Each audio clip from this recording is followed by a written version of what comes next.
Good evening. We're back for some Kingdom Death. Kingdom Death.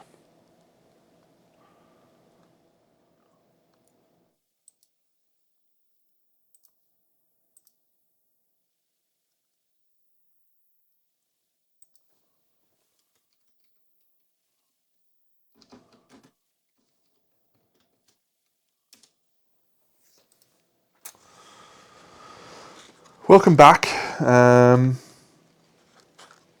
We've played some wonderful Kingdoms Forlorn, and what I've learned is that I need to spend a little bit more time with the rules and maybe let some other people who are smarter than me teach me how to play the game. That is the reality of my situation, and I think that that is okay to acknowledge that other people are smarter than you. I'm very comfortable with that knowledge. I'm back to Kingdom Death. Why am I back to Kingdom Death? Well, look, it's a wonderful game that I enjoy very much, and I've still got new content that I'm yet to explore, and so I thought, you know what? I'm just going to do it. I'm just going to do it, and I'm going to have a great time, and that's that. So, yeah.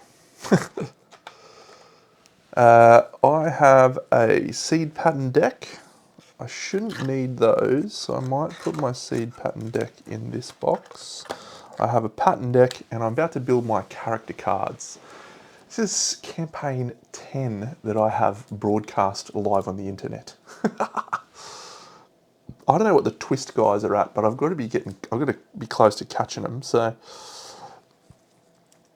cool. All right. Well, let's zoom in on this. So this is the character cards we're going to choose. Actually, maybe we'll do it over this side. It's probably a bit easier.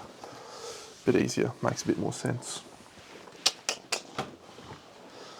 So we need 25 cards. So I think I chose 25 cool ones before.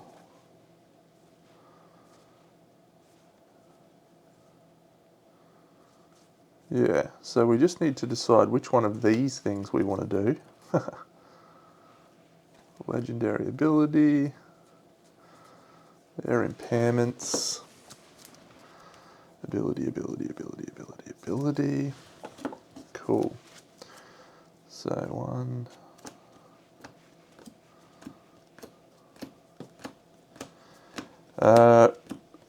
I really like character cards, I've decided.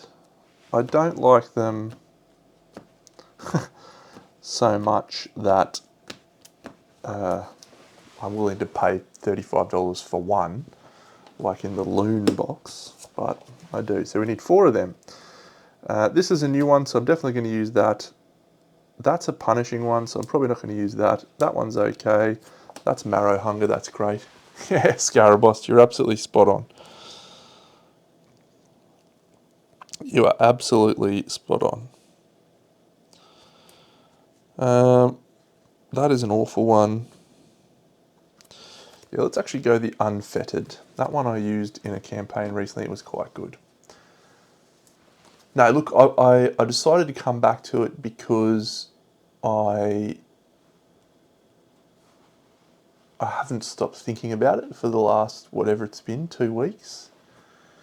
And I've got a lot of models that need to be painted, a lot of Survivor models, and I've got all of my recent purchases from the shop are arriving soon, and there's a lot of stuff that I'd like to try, which is Spidercullies,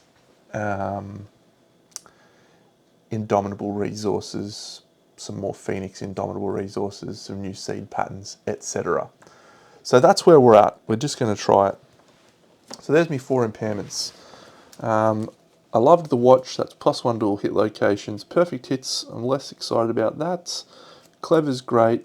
Hoarder is good for if we want to get that lantern thing. Reroll token's good. We're going to try Musicians this time.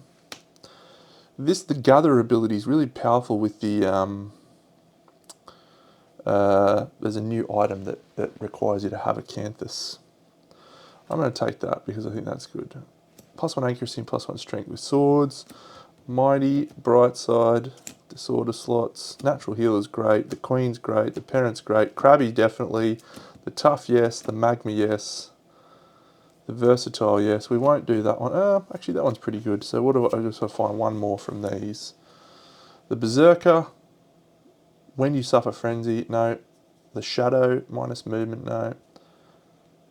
No. On arrival, gain 3 insanity. The Lithe. Where's that one from? That one looks new. Let's go +1 accuracy with bows, I think. Alright.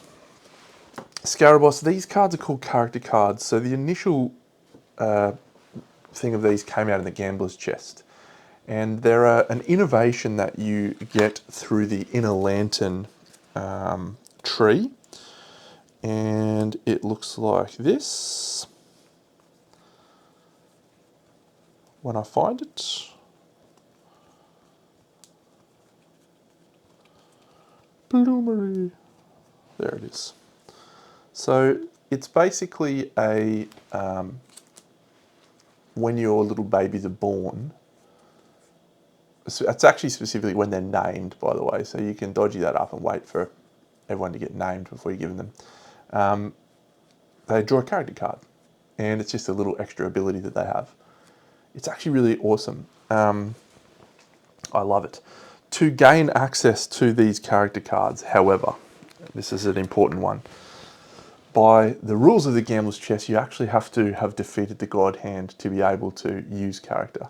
Now there was some talk that if anyone did it, everyone would get access to it, and Tennis from the Lanterns Reign Discord did it, but I felt that was cheating. I said I'm going to have to do it myself before I feel comfortable, so I did do it myself. So I've unlocked it for myself.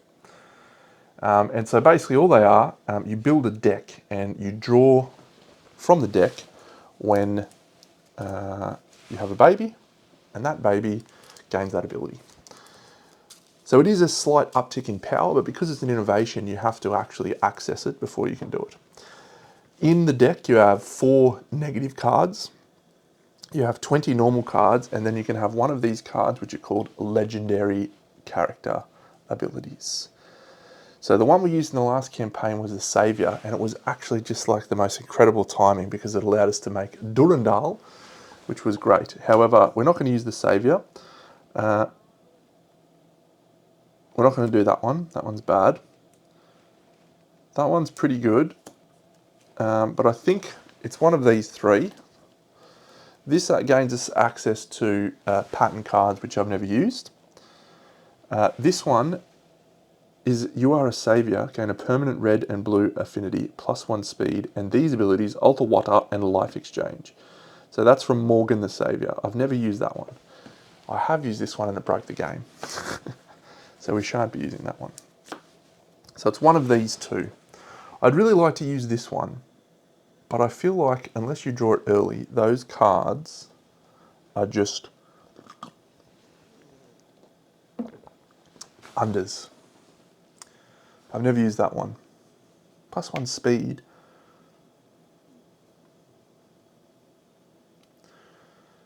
We'll do the Glamorous. And if we draw the Glamorous, I'm going to replace it with this so that we might potentially draw that as well. Because the Glamorous is not one that you should see multiple times, in my opinion.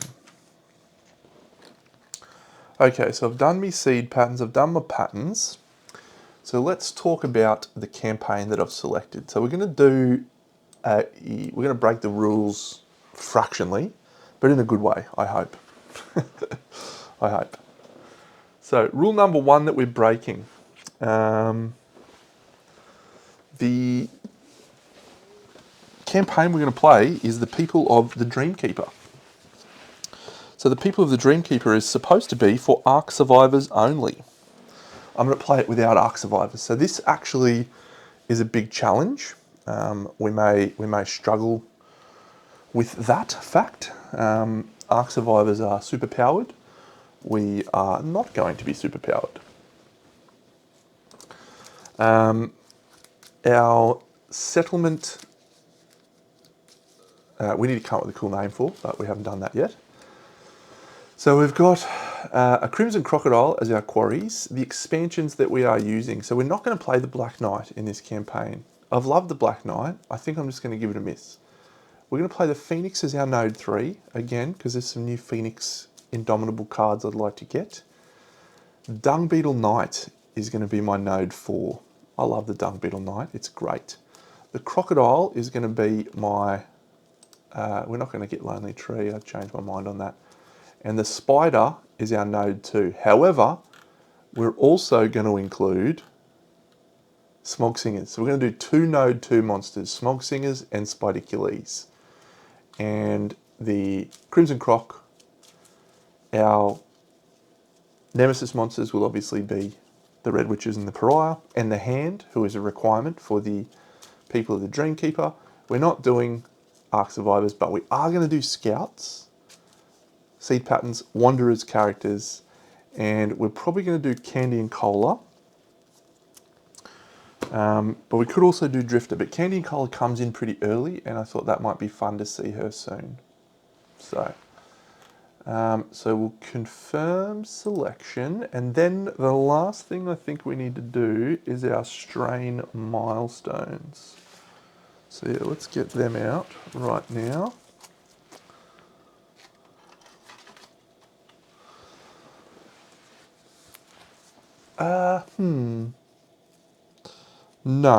No, I don't think I will. I'm breaking a few rules. I think I'll keep them out. So one of the things I want to try and get, I want to try and use some instruments. I want to do a instrument campaign. That's why I've included the Smog Singers. I thought that'd be pretty fun. Let's go down here and see which ones of these we want to add. I haven't done that one yet, so that's a shame. Cross counter. I'm going to choose these, I think. These are my fighting cards. This is knowledges before they were knowledges. Stockist. Cool.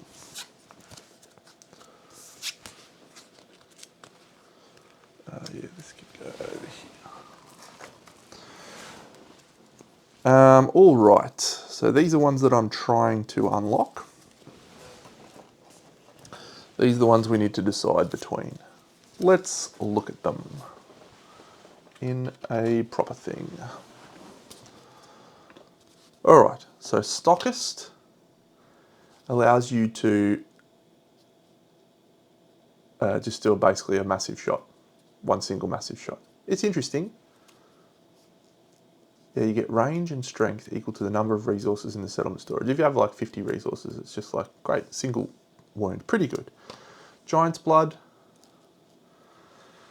+1 strength, -1 evasion. I don't like it. So they're 2 that I don't usually include. This one is definitely going to get included. It's all about instruments. You may spend it to play an instrument. Doop, doop, doop. It's like the cat's eye circlet with an instrument. Fun. And when you activate an instrument, gain a lantern token. Yeah, so we can basically get someone. It's a cool one. So we're definitely including that. That's all about that. This is the new one that we unlocked the other day. And so we will do that. Now, it's the thing about momentum tokens. So this one leans in well with the Dung Beetle Knight, who has a couple of fighting arts that also have momentum tokens. Fun. So we now have 3 to decide out of 6 really good ones. Shield Orang. You become Captain America. Look at the first line look at the first part of that. You ignore the first severe injury you suffer each showdown. What? It's a free acanthus if you've got a shield, which you're going to have anyway. Stunning. And then, if you've got shield spec, you can throw your shield. It's just like one of my favourite ones, and I've never really used it as well as I would like. So we're going to include Shield Array. Agility Fighter, this one came in the characters of Survivors of Death 1. It's so cool. It's basically just like a buff to swords and daggers using your evasion instead of your strength. No, you add both. which is awesome. So, hard to say no to that one. So I think we'll include Agility Fighter. Backstab is one of my favourites. Devastating is awesome. I leaned away from the perfect hit character, so I think we'll give Backstabber a miss. But I do like that one with daggers, it's fun. Particularly good with Verminism if you can get it. This is great. This is, you get to basically ignore Cumbersome, and you also get to do a flinch token, which has the potential to be very powerful. I'd like to try and lean into flinch tokens at some point soon. So Rolling Gate could be good. What are my other two? Ethereal Pact, add +3 to your brain trauma. That's fun. Or Convalescer, yeah, that's a healing one. I don't think we'll do that. So it's either Rolling Gate or Ethereal Pact. I'll let you decide, Cam. You can decide, mate. Ethereal Pact or Rolling Gate. You let me know which one we will go with.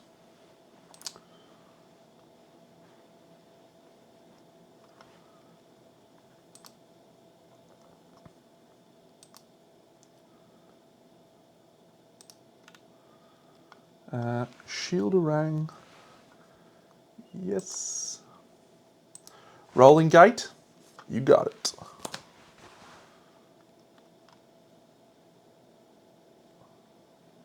Yeah, I think that could be fun. Oh, where are those ones? Where's me Sword Oath? Oh, they're actually already in the deck, aren't they? I've missed 5. I've missed 5 other ones. What a joker. Haven't I? Have I left them in there? No, I haven't. Well, where are they? Where the fuck's my other ones? Armoured Fist is sick. I love Armoured Fist. And Sword Oath's fucking sick too. Sword Oath's great. I haven't unlocked 2 of 3 of those. Morgan the Saviour, we've got that one. Jeepers. Survivors of Death, Agility Fighter, yes. What else are we looking for? Infernal Rhythm. Yep. So I've got Infernal Rhythm, Rolling Gate, Shielderang, Agility Fighter, and Soaring Advance is the new one. And that one came from a thing that I haven't added to my scribe yet. Custom expansions. Community, not downloaded. So, yes. Yeah. Oh, no, I don't want that one. Yes. Yes. Yes. Downloaded. I don't want that one. How do I get rid of my investment sniper?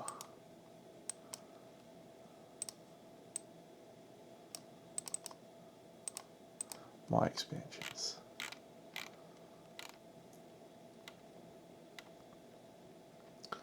Boop. Yeah, look, so I was a member of the, sorry, I was a Patreon supporter of the CCG team. They've done a lot. I spent ages looking through them and I thought, yeah, I might try that. But the actual game has got so much that I never got around to it. So it probably would have been pretty fun.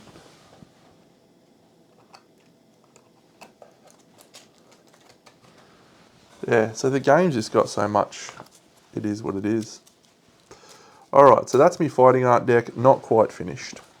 So, I just need to grab out all of the monster cards from the expansions and add them to the various decks. And then we're done. Alright, so Strange Resources from that. Disorders from that. Red Incursion, which we know about now. Innovations. And some Secret Fighting Arts. Yeah, look, let's hope we never get to another dark time, mate, where there's nothing doing. I'm hopeful that won't happen, but you never know, do you? Never know your luck in the big city.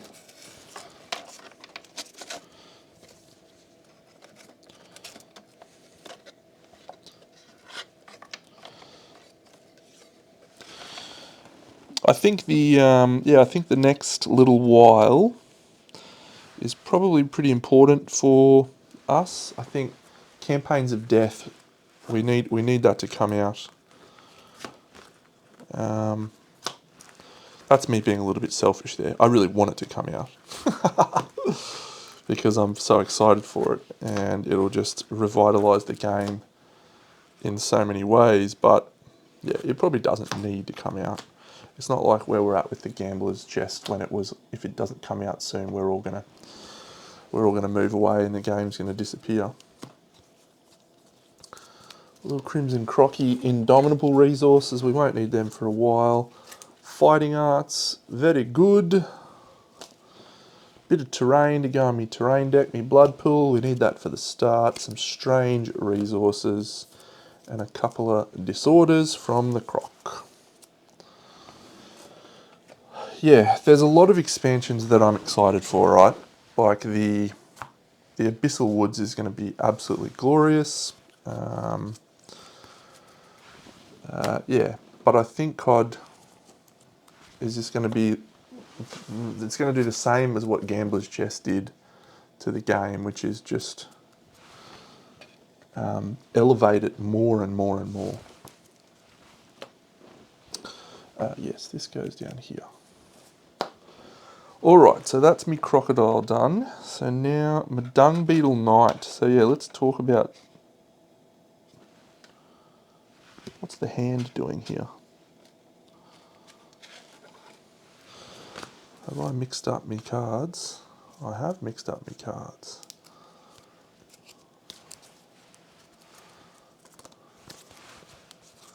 Give a little respect to me. Cool.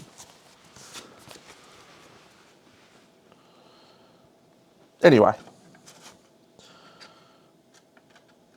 COD will come when it comes.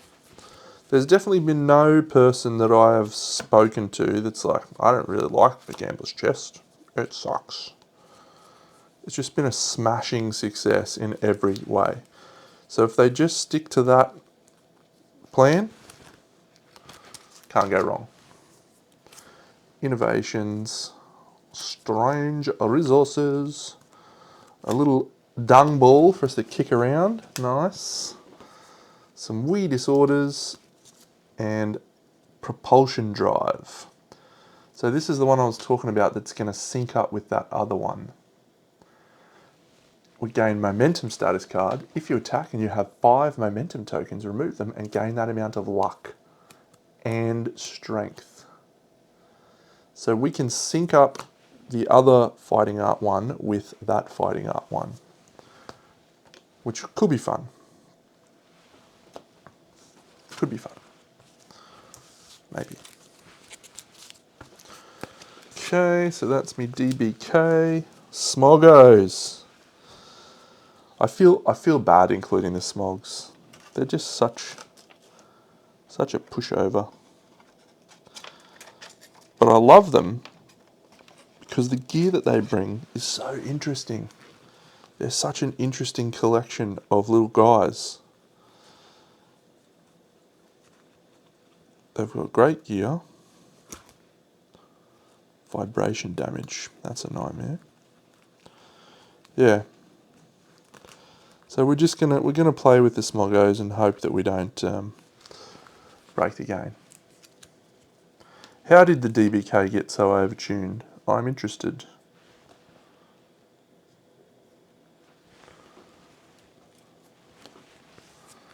Terrain, an indomitable resource.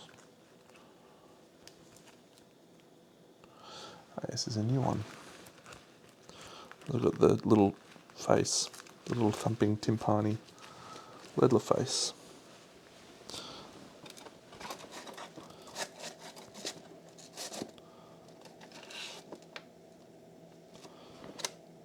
Phoenix doesn't have any special cards. Spidicules, of course. Our other node too. Gambler hasn't got anything. Godhand hasn't got anything. And what's that one?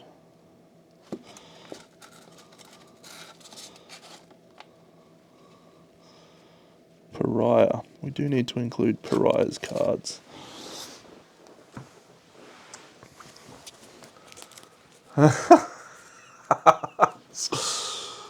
I was not aware of that. That's quite funny.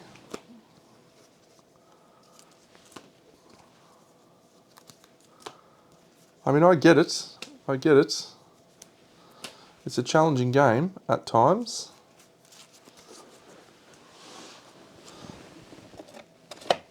I have fudged a roll here or there, but mostly because I want to do something cool. Not because I care about the losing part of it. Terrain, Beton. Okay, innovation, innovation. Disorder, disorder, disorder. Yep.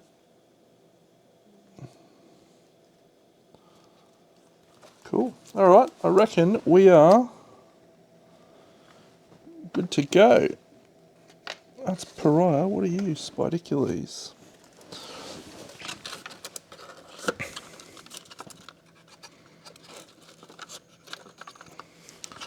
I'd like to know where I put me Sword Oath and my other fighting arts and stuff.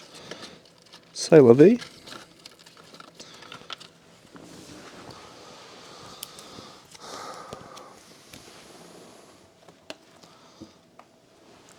I was saying in the last campaign that I actually love the ritual part of, like the ritual of this, of getting it all ready and, you know, just making sure you got all your stuff all set up, and it's nice. I like it.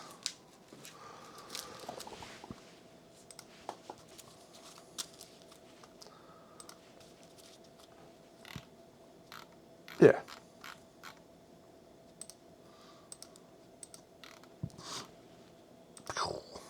Close. Apply. Alright, that's me disorder deck sorted. My fighting arts, we got lots of fighting arts.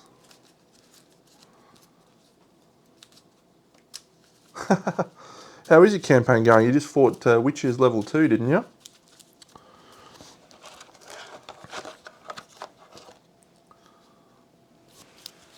Fun fight. Probably my pick of the Witches fights, I think. On reflection.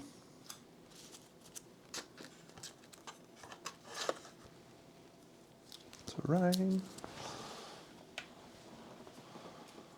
Croc Hunt events. Nice. Alright. Up to inverted Pariah. Good luck. I made that fight look a lot easier than I think it is. A lot easier.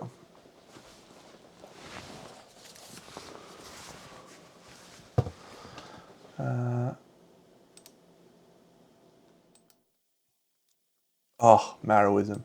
Marrowism. So great. Survivors of Death 2, Soaring Advance. Excellent.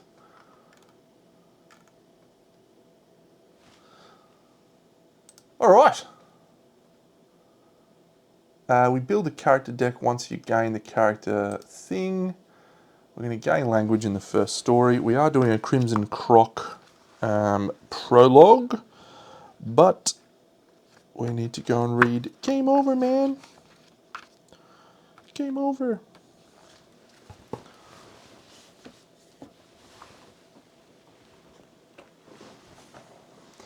So, at the start of the showdown with the first story, we're going to set up a survivor corpse. And I think we get a survivor corpse in this guy anyway, don't we?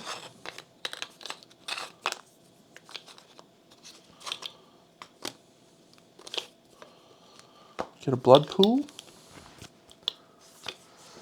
Yeah, have you enjoyed Marrowism? I've found Marrowism to just be one of the most fun things you could ever imagine. Did you level it up straight away?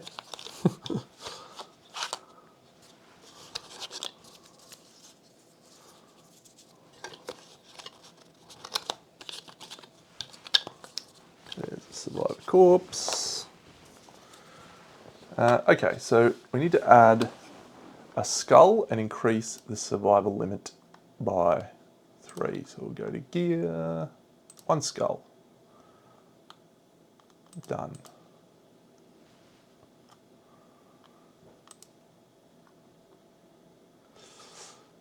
So our survival limit goes up by 1. Ocular parasites. All survivors gain a permanent accuracy.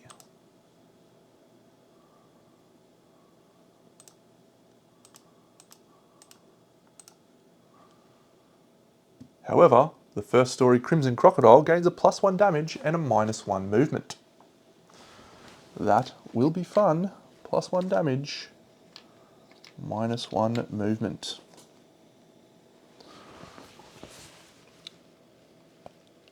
We had Acid Storm for Lantern Year 3.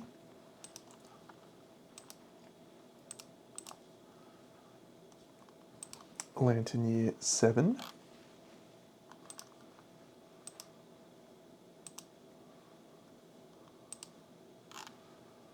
Lantern Year 13. And Lantern Year 19.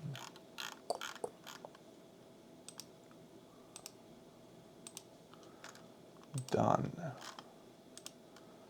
So these guys will gain 1, 1, 1, and 1. Okay, cool. So that's all my game over stuff. Oh, that's the other thing I'm doing. Yeah, so I said I was doing a couple of things. So the first is we're doing non-Ark survivors in an Ark Survivor campaign. The second is we're including 2 Node 2s, which is going to be fine in Campaigns of Death for sure. The third and final thing that I'm doing that's like a different game mode, in the variants and extras section, there's this, a White Speaker's Sojourn. So we're going to do that. On Lantern Year 1, you gain a population, but you gain these abilities. Cannot participate in intimacy, nor gain the benefit of reaching max understanding. A White Speaker in a campaign with Ark survivors, no, we're not doing that. So she's living as a member of the community, learning and eating. So we're going to do that. I think that'll be super fun. And I've got a White Speaker model painted, so that'll be great. And it's also thematic with the pariah. I think it's cool. She's just going to hide from him while he's hanging out. So yes, so the White Speaker's Sojourn is going to be the thing we're doing. And we're doing scouts and we're doing encounters. So it's going to be sick. It's going to be a great campaign. I'm really excited for it. I've decided I'm not going to do any... I have not done that, no. Did you get it? I read it, but did you get it?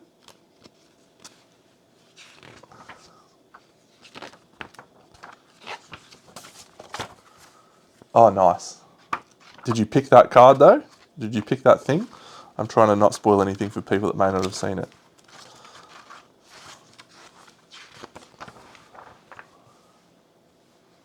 Cool.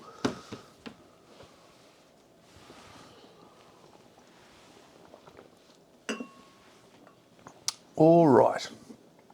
So, Uneasy Awakening. All survivors gain 1 insanity. So we will depart. Everyone gains an insanity. And then we need to create that. We've got a blood pool and we have a survivor corpse. So I think we're going to get 2 survivor corpses actually, because that seems fine.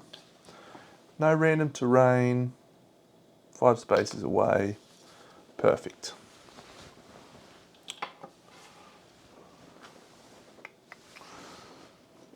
Excellent.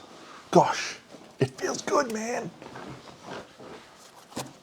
Feels good, good. Ooh.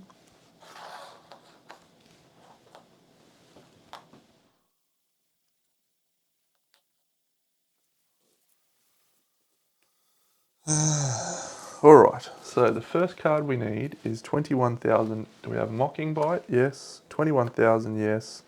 Hail of Fingers, yes. Barbed Tail Whip, no. Crimson Snap, yes. Delighted, yes. We're not getting Blood King, fuck me. Barbed Tail Whip, or Whipping and Strumming. Boiling Blood, no. Haunting Bite, yes. Vampire Bite, and Whipping and Slamming. So it should be 8, 5, 6, 7, 8. 1, 2, 3, 4, 5, 6, 7, 8. Cool, what do we put on top? 21,000 Newton Bite on top. Done. So that's on top. We have all of our normal cards. We have a trap. Excellent. Immortal Presence, Enchanted Flesh, and Adrenal Adept. Oh shit, I was supposed to pull the other one. Where's the trap? Bet you it's right at the top. Oh, what a legend. Where is it? Oh, it's not. What's on top? 99 Finger Spine? Yep.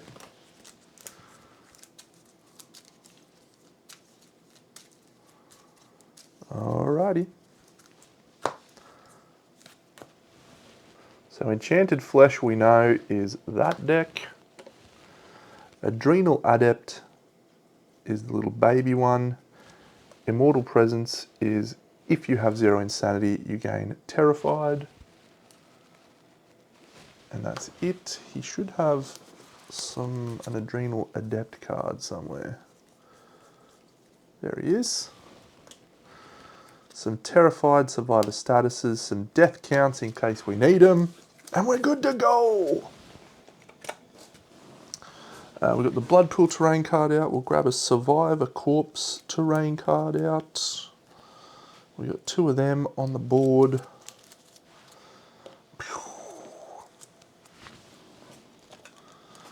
Okay.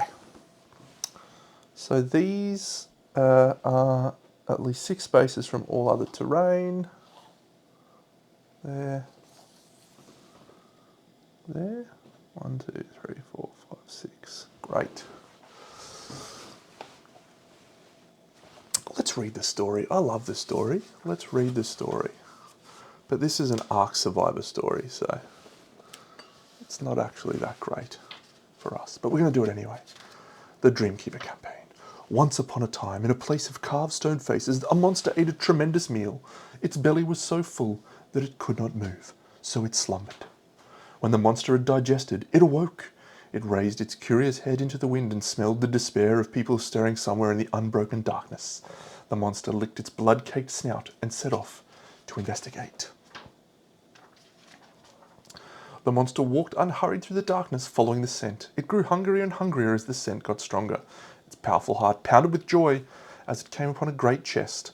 The box reeked with delicious promise. False. No promise. How delectable they would be if only their organs were bursting with fear. The monster toyed with its morsels, tasting their terror-tinged sweat as they skittered between its great big teeth. It laughed as they tickled it with their scrabbling hands, climbing to escape. There was one mouthful that did not taste of terror. She was not tender with despair. She reached between the monster's grasping fingers and freed a shard of stone. She took a deep breath and bellowed into the darkness, hoping her cries would reach someone. Somewhere, in the plain of stone faces, people raised a lantern to illuminate their doom. They knew they could not survive, yet they struggled just the same. These are the ones that taste best, thought the monster, delighted. Yeah, let's do it. Let's fight. The recurrent story.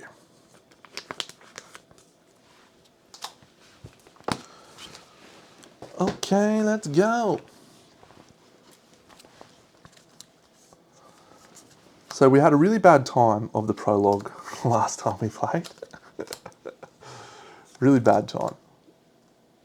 It took us 3 cracks. And even then, it was not a good time. Alrighty, so the monster has a +1 damage and a -1 movement. So the Crimson Crocodile at this level is now movement 5. We don't have dash, but yes, we do. Now, you may notice that we've got glow instead of Zachary. There's a very specific reason for that. For people that have played with the Spidicules, you will know. A 21 Newton bite, the threat with the most tokens in range, or the closest survivor. We can choose, and so we're going to choose Brave Lucy to be the target. The Croc is going to move into Brave Lucy. Hiya! And it is going to take a chomp with a 2-speed attack that is hitting on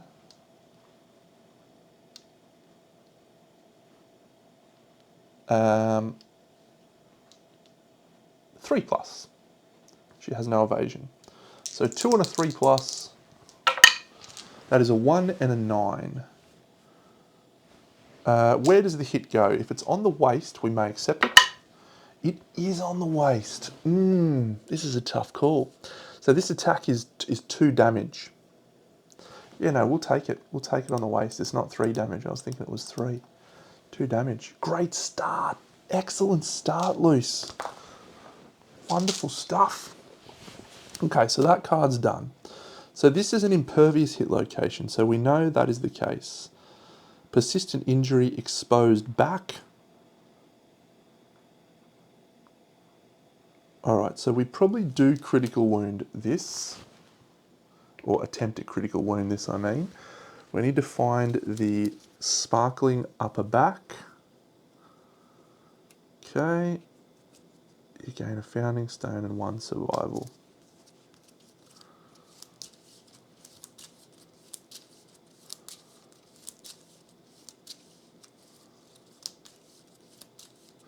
Alright, let's do it.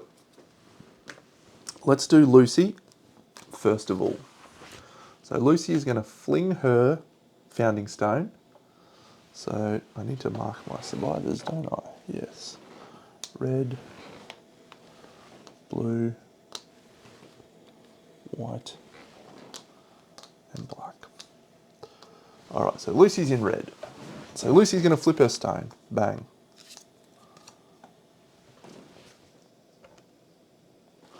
So that's going to do no wound, but the monster panics and it gains a -1 evasion token. So that means that everyone is going to be able to hit the monster a little bit easier. And that is a persistent injury that remains in play. And persistent injury, exposed back. Find the sparkling upper back, set it aside, and reshuffle the hit location deck with this on top. Yeah, I'm not reshuffling it because that one is there. So we need to hit this side, which is the right-hand side. So Lucy is going to walk over to here, 1, 2, 3, 4, next to the survivor corpse. So Lucy's done. Good start from Luce. We're going to do glow. No, we're going to do Urza. So Urza is in the right spot. She's going to fling her stone. And we know that she's going to fling it onto this spot, which she is in the right position for. Unless you attack, your wound attempt is an automatic failure. So we succeed. We gain a survival. Our survival limit is actually high enough to accommodate that. And we gain the founding stone back. So we get a free wound out of that, basically. So that's nice. So 1 free wound. And she will then move out of the way. 1, 2, 3, 4, 5 into the thing. All right, we're now going to do Glow, who is our other survivor. So she's going to go 1, 2, 3, 4, and she's going to swing with Fist and Tooth in the blind spot. So she hits, because of the evasion token, she's going to hit on 6s. So she hits 0 times, but it wouldn't have mattered if she hit with the other thing or not. That's fine. Alistair, he's going to use his Cunning and Nous to harvest the survivor corpse, and he rolls a Lantern 10 and he finds himself a glorious skull. And the survivor of our choice gains an insanity. So we will make that be glow. And then he gains 3 insanity. 1, 2, 3. And that is our turn over, I'm afraid. Okay. 1 wound down. Good start. Still got a couple of stones. So we have a Vampire Bite. The last threat to attack in range. That's glow. So it's going to move. Oh, this is a bad one. Oh. Yeah, just have another crack, mate. Yeah. We'll stream 3 times today. We'll stream some Toy Soldier painting. We'll stream some Kingdoms Forlorn. And then we'll back up and stream some Kingdom Death. What a lunatic. Oh, it's a bad card. Last threat to attack in range. Move an attack target. It's 2 speed. It's hitting on a 3+, and it's damage 3. Ooh, so we really need him to miss one of these. Well done, mate. Hope you enjoy Father's Day dinner. So we need him to miss one of these. No, he doesn't. He rolls 2. Okay, well, we need one of these to be on the waist. The hand and the body. We've outdone ourselves. We'll spend a survival with glow to dodge the body. And we're going to suffer a severe injury straight off the bat on glow with this card. Okay, so we do gain Immortal and the Anemic Impairment. So anemic, yeah, takes 1 fewer bleeding tokens to kill you. Once again, Scribe absolutely doing work there. And we've gained Immortal. Can be fun, but let's do a severe injury roll, shall we? On the arms. Oh, it's a 9, that's good. 9 on the arms. I'm going to take a stab and say Spiral Fracture. Arms, dislocated shoulder. You cannot activate 2-handed or paired weapons or use block until the showdown ends. That's a great result. We're happy with that. She is knocked down. All right, it's back to us. We cannot encourage as yet because we have not developed language. We can only dodge. I'm going to do this Survivor Corpse on her and hope we can roll low. We do. We roll a... no, I think that's still...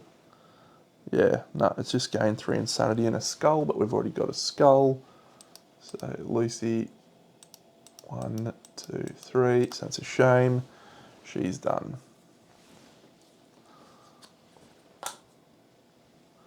I think we're just going to fling a stone from here. So I want to try and win this fight. I want to try and win this fight. Fling a stone. Gain the priority target token and discard a mood in play. Oh, this is glorious. Look at this. If you are the sole target of the next AI, you may embrace the monster's hatred. If you do, you are doomed for the attack and gain a permanent strength. I'm so far away. 1, 2, 3. 1, 2, 3, 4, 5.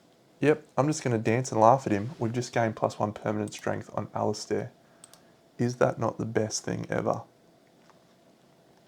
Because he gains the priority target token. Wonderful, great stuff. So we've done a wound. That goes there. That's that. It is a risk to fling stones at this juncture, but I'm okay with that. Priority target over here. So I think we probably just go a fist and tooth attack here with Urza and swing for the fences. That's a 9 and a 2, so we get 1 hit and we flip. Yeah, Vasodile. Oh no. Oh, he's rolling to the left. Thank goodness. Okay. So we'll roll to wound. We are no bonus strength here, so we need to roll a jank roll. He's only toughness 6. That's a 1. We fail. He rolls 1, 2, 3, 4, 5. And that's it. It's his turn. He draws an AI card, and it is the closest threat in facing in range. It's not the closest threat. It's in fact this guy. 1, 2, 3, 4, 5. We're doomed for this for the attack. Well done, us. And because we're doomed for the attack, we gain a permanent strength. We're no longer the priority target. Great work, team. All right, moving 1, 2, 1, 2 into the back. Lucy swinging with fist and tooth. She rolls 1 hit. It's a parry hit location. That's bad. At least we are using our fist and tooth, so we're a chance of critting.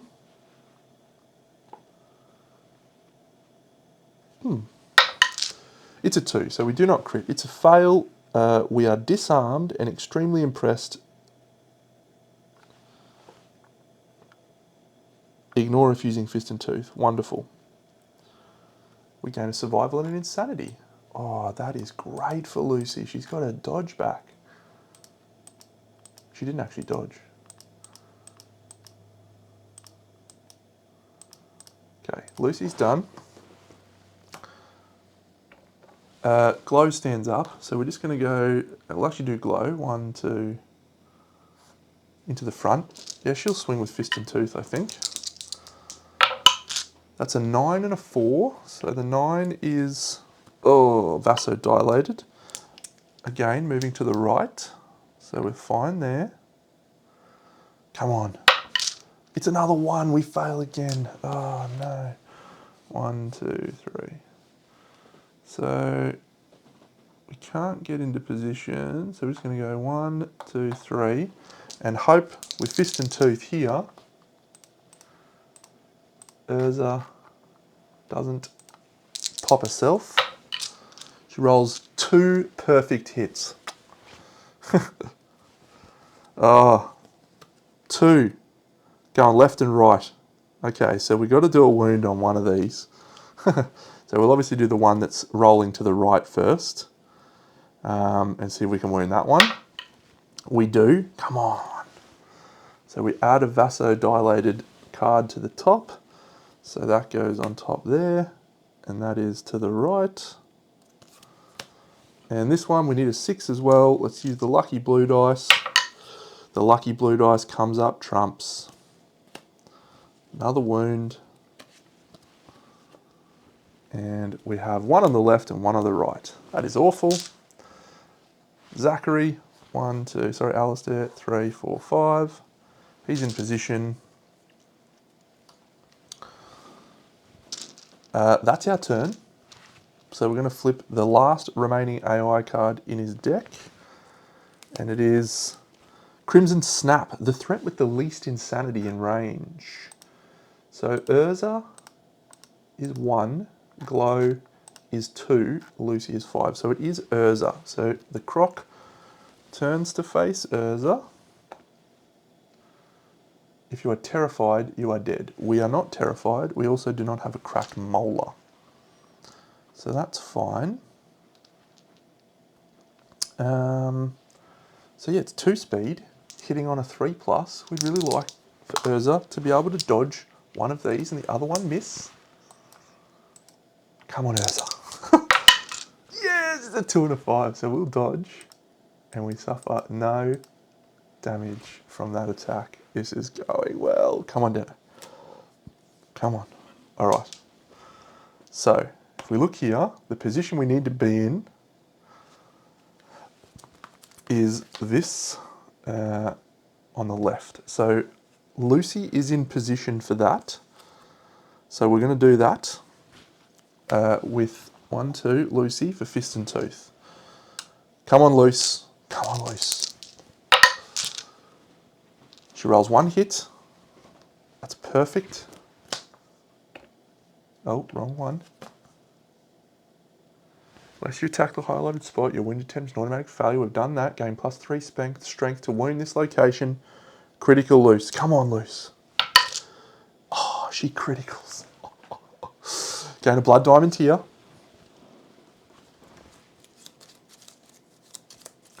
That's just a hit location. It's nothing special. Or it's a strange resource, but it's nothing special. Okay, so that's great. And what I think we're going to do now is use another stone. It's just a bone, isn't it? Is it just a bone?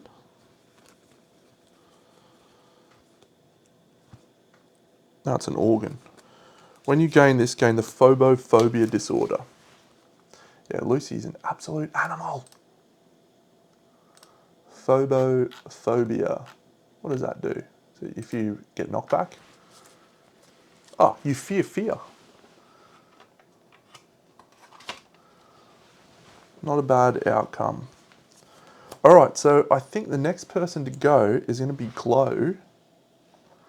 And I think she's just going to move 1, 2, 3 into position. And I reckon she just flings her stone as well.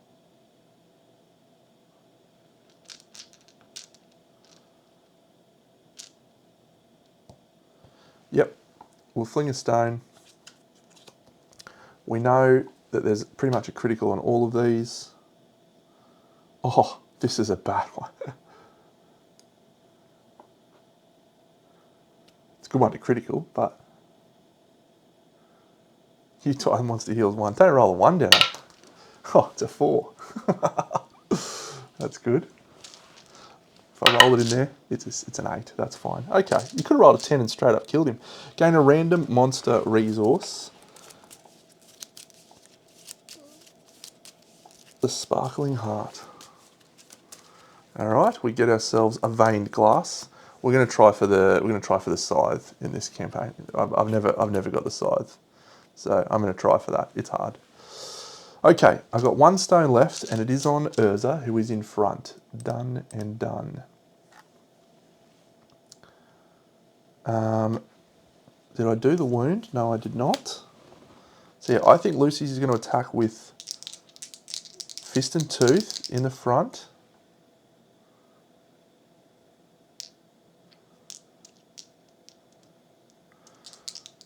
Actually, it will attack with the Founding Stone. Or Urza, sorry. Founding Stone. A 7 and a 3 is 1 hit. It's a super dense. Okay, so it is going to collide to the left with a reflex unless I can critical. Damn.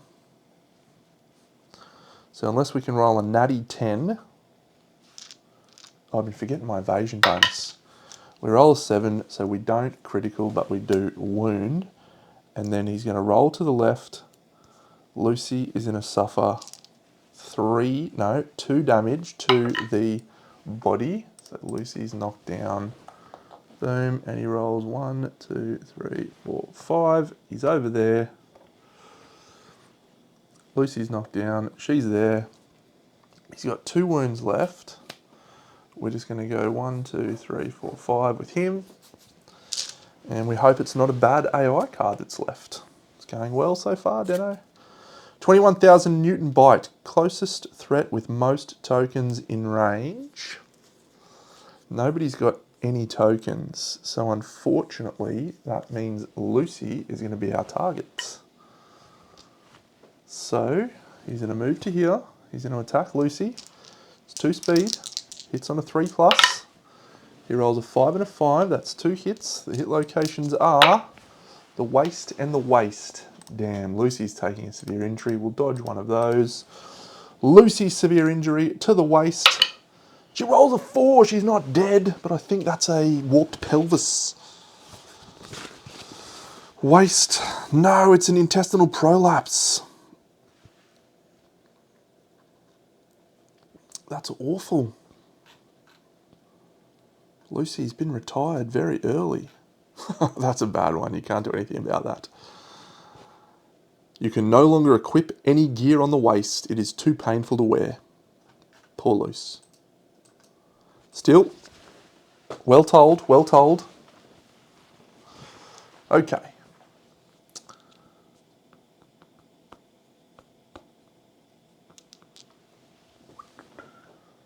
One, two. You're better off being in front. We'll go there. No, because the next attack is bad. We'll go there. We'll swing with, this is our Founding Stone guy. That's a 5 and a 7. So the 7 is a hit, and the 5 is actually also a hit because of the -1 evasion token. So we get... Oh. Alright, I think we'll go the Pale Underflesh first and hope that we can roll a critical, and we can take the plunge. We need a high roll. That's a 1. We fail on that one. That's a shame. We'll try on this one. That is a 6, which is a wound, so we are not going to get rolled over. We're adding a coagulated hit location on top of the deck. It is in the front, and I reckon, yeah, I think we'll put glow into there. 1, 2, 3, 4, 5. So she will attack into that spot. She's fist and tooth only though, so the 4 misses. Damn. All right, he's going to go into here and drink from the pool. In the middle, sorry. He rolls a 9. Gain 1 insanity.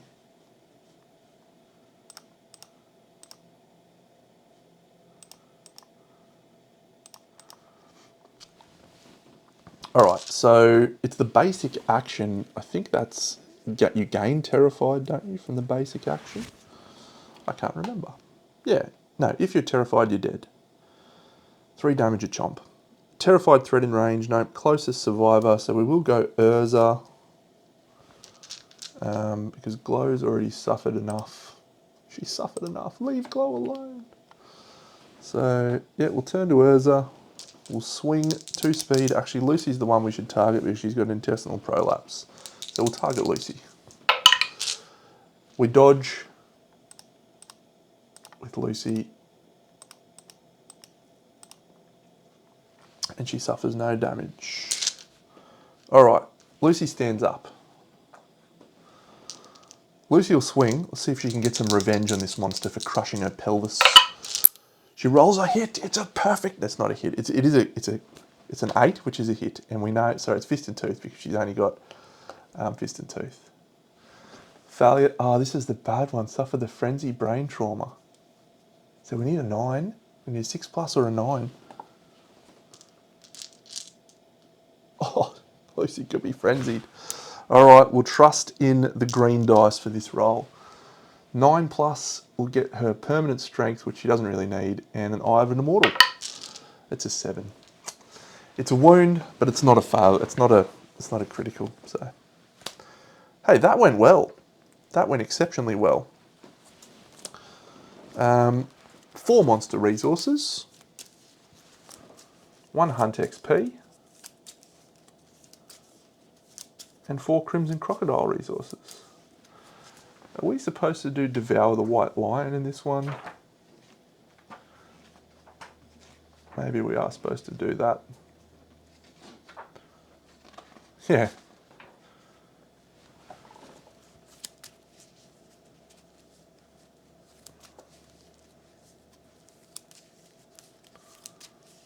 Yeah, maybe I'll do Devour the White Lion. I'm going to gain a White Lion resource as well. I think that's probably more appropriate for these guys who are not Ark survivors. Grey Cat Bones. Alright, so 1, Vein Glass. 2, 3, the Crimson Fin as well. Pale Fingers, and then our basic resources.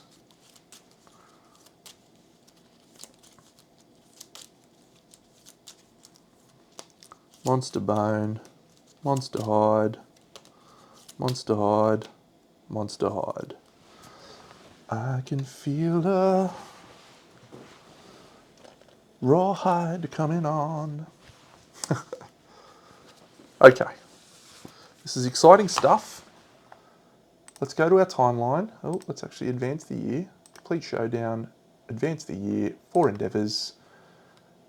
All right, so we have our first Crimson Day, which is the first event we do.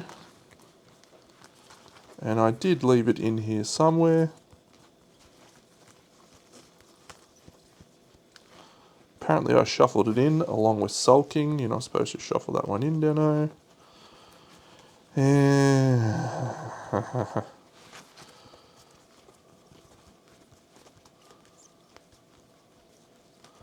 Not supposed to shuffle that one in. I don't really even need this one, but because it's just like roll a dice, get some people. Where is it, Dano? Okay, well, I'll roll a dice, and I think if you roll a 6+ or a 7+, you get bloody cloth. That's a 7, so we're definitely going to be getting the bloody cloth, I think. Oh, there it is. I left it out. First Crimson Day, 7+, 10 plus our returning survivors, and we archive the cloth and gain 4 bloody cloth. This has been a magnificent start, because we're also getting, in year 1, we get our population. So we've just hit Principal Society and Lent in year 1. Great start, Deno. Okay, so what's our naming convention for this campaign? How are we going to name people? We did food in the last one with Aeneas. So this one's got candy and cola. Do we try and do soft drink names? Is that a dumb way to do it? Is that a great idea? Drinks? Yeah, maybe just drinks in general. Yep, all right. So this will be peppermint tea, and she is our, yeah, good call, candy and cola. Great, perfect, that's what we're doing. She's our white speaker. So she's a female,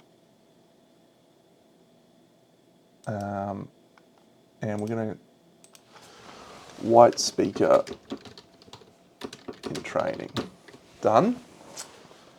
So peppermint tea is our white speaker in training. We'll probably just call her peppermint for short, but that's great. And we then are also going to have 10 unnamed survivors, female. We'll bring Jellybean back.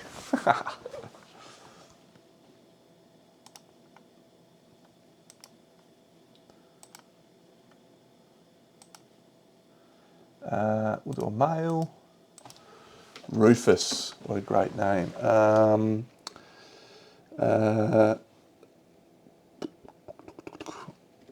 We'll go solo, which is a great. Curly Whirly's a good one too. Yeah, just throw lollies at us, because I've got no idea what I'm going to run out very quickly. Add new. Snickers.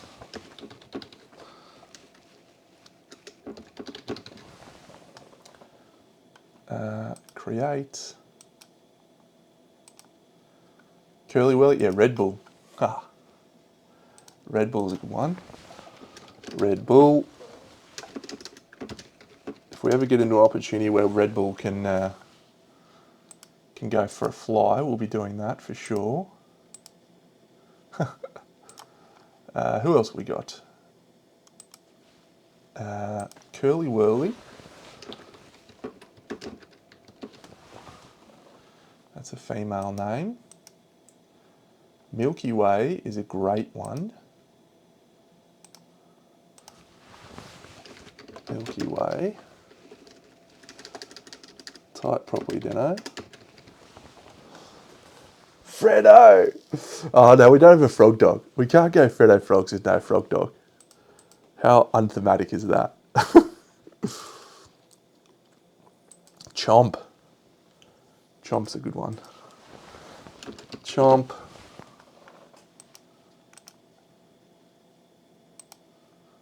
What are we at? We're at 12. Okay, we get another male, and that can be Mars,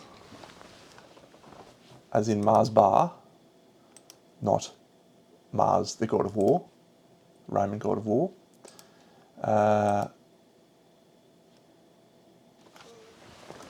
Coconut Rough. She is a bit. Oh, lemon lime. Lemon lime and bitters is my favourite drink. It's the only drink I buy when I go out. All right, that's our last one. Lemon lime and bitters. Lemon lime and bitters. Great stuff. We've triggered Principal Society. Excellent. But before we do that, we'll do some other stories. So, we'll go here. Yeah, so we need to do returning survivors and extinguished guidepost. So I'll actually do extinguish guidepost now because returning survivors is not too interesting. So we're going to gain the Death Pact innovation. And we're also going to gain the outskirts. We're going to gain the Bonesmith, the Organ Grinder, the outskirts, the Skinnery, and the Crimson Crockery. Cheers. 5 locations, very nice. And someone has to take on a grim responsibility. Urza, take on your grim responsibility, you brave little nugget. Don't roll rubbish here, Urz. I've rolled rubbish on this scout event so many times and it's so annoying. She's done it again. -1 accuracy and evasion is the bad bit, hey? Urza, you are a chump.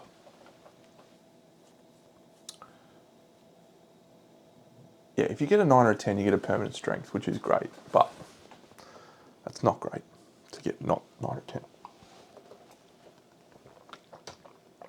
Okay, so I think that's everything from here.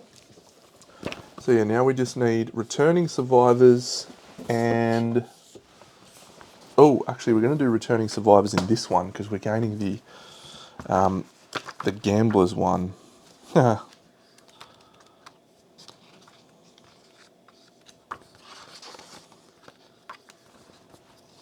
Vaultless. Unwanted gifts, stained, showdowns,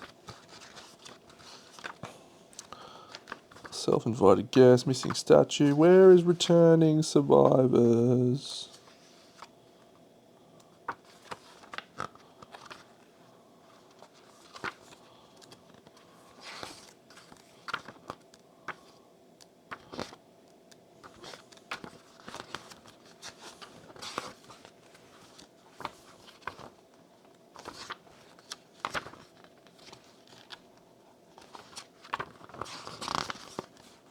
Atnus, self-invited guest, go straight to missing statue.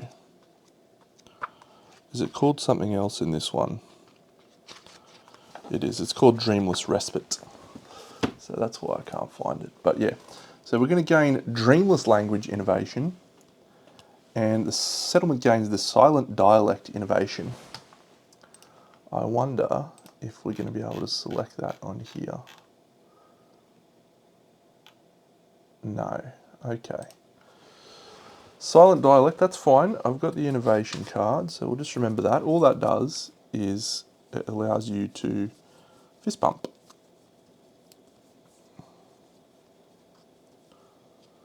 So we have Death Pact.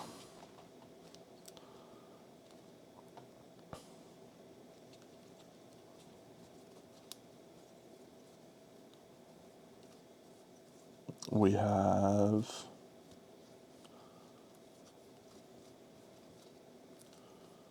language. So we're going to add drums, in a lantern, paint, symposium, hovel, and one more.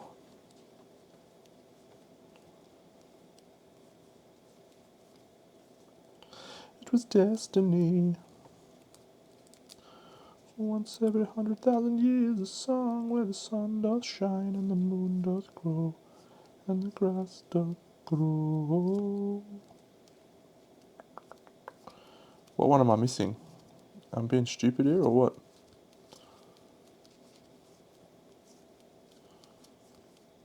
I feel like I am being stupid. Have I already got 6? No. What's the other one, Deno? Ammonia. Where's my ammonia at?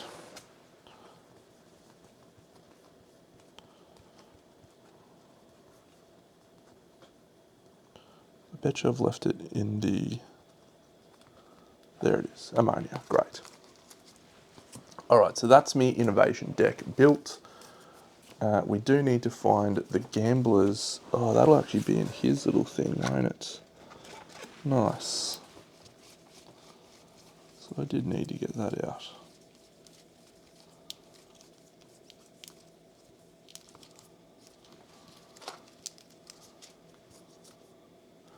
silent dialect, dreamless language, and that dream schematics is not going to be used, but it's there.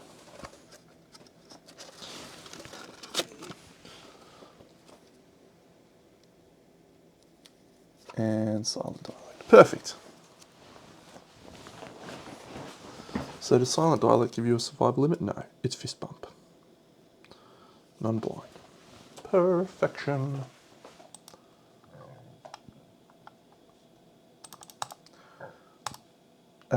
We have principal society. Do we want to collect the toil?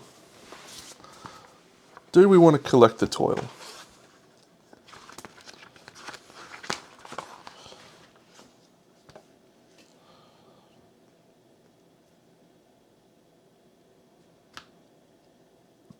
Or do we accept the darkness, which is generally my preferred option?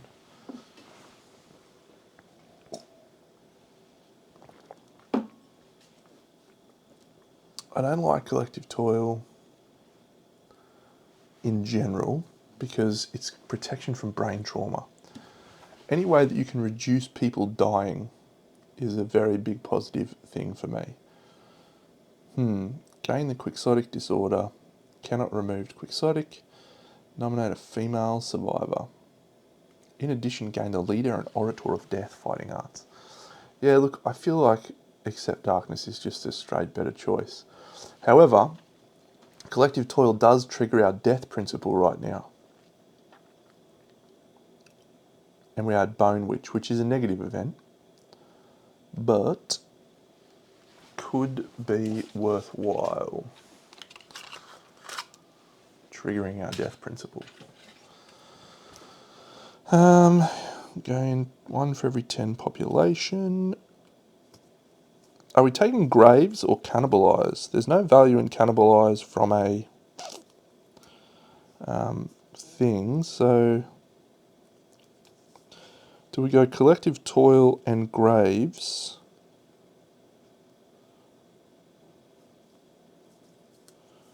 Or do we go cannibalise?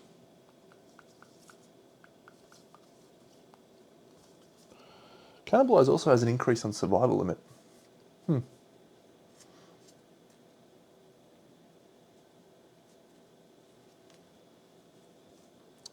There's normally an easy choice. I normally just go accept the darkness and move on in my life. Let's go collective toil. Let's go collective toil for a change.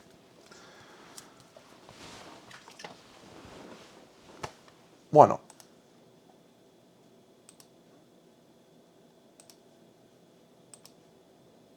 Cool. So we add Bone Witch to the timeline 3 years from now. 1, 2, 3. First year the pariah arrives. Great stuff. Story event Bone Witch. Great. So that triggers our death pact. Our death principle. And I feel like the right thing to do is choose graves, but let's roll on the collective toil roll. 4. 3 unknown survivors with ink-stained eyes drag a monster's corpse into the settlement. Gain 3 population, 2 random white line resources, and a skull. Excellent. Okay, so another skull. Survivor of our choice gains an insanity. And then a 10 on the white lion resource list is a white fur, and then a 3 is a golden whiskers. And we gain 3 population. So unfortunately Brave Lucy is going to die. She's a person who is the least worthwhile for us. Dead. And yeah, we need to decide if it's Graves or if it's... let's go another female. Snickers Cherry Ripe.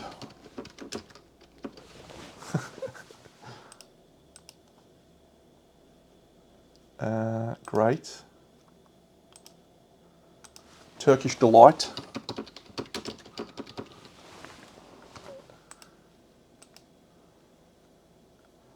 And then we'll get a male, and his name can be Crunchy.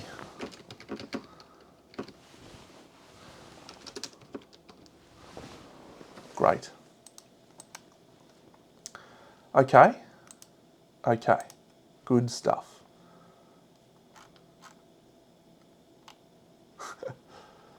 At the end of that thing, I think everyone loses any disorders they may have gained. So I think she does lose that disorder at the end of the prologue fight, which is fine.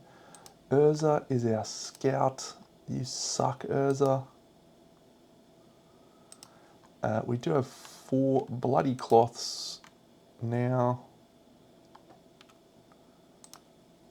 And we only have 1 founding stone left. That's okay.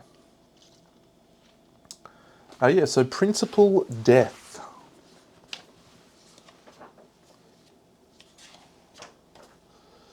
Interesting choice.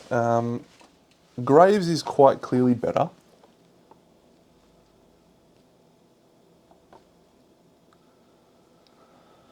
But Cannibalise does get you some fun stuff. In Ark Survivors. Have a great Father's Day, Cam. Thanks, mate. Yep, you'll no doubt see more of it in the very near future. We'll go Graves. We'll go Graves. It's probably the safer of the options. So let's roll on the Graves table. 8 nominated survivor. They gain a permanent luck. Whom do we want that survivor to be? I say we go with...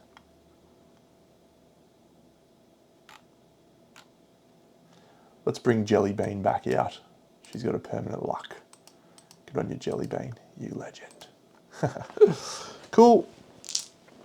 So 2 principals selected already. What a very promising start we have to this campaign. Yeah, we'll do 1 more year. I think that'll be fine. What are our endeavours situation? Yes, we're just going to innovate in the first year. I think we've got a strong enough start that we definitely do that. Let's add our resources. All right, so a basic we get skull, our 3rd skull. Yep. So we'll give an insanity to. We'll give 2 insanity to that chick. 3 hide. 1, 2, 3, and a bone, 1 bone. And then from the Crimson Croc, we have Pale Fingers, Crimson Fin, Immortal Tongue, Vein Glass, and a Blood Diamond Tear.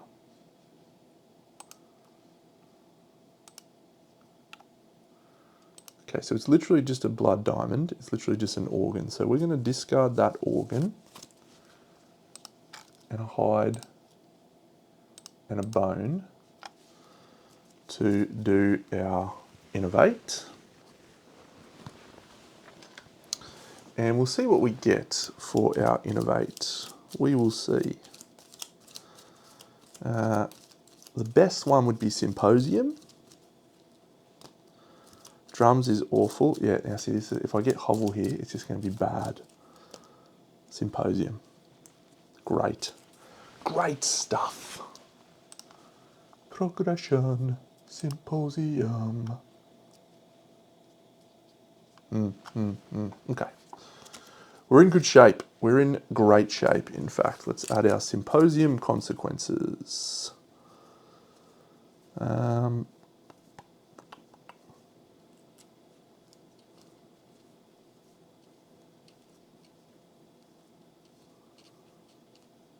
Storytelling, Inner Lantern storytelling, Nightmare training, no Hovel, drums, Hovel, ammonia, lantern oven. Cool. Now I'm just going to double check that I think someone got 2 understanding there when we nominated them as the survivor.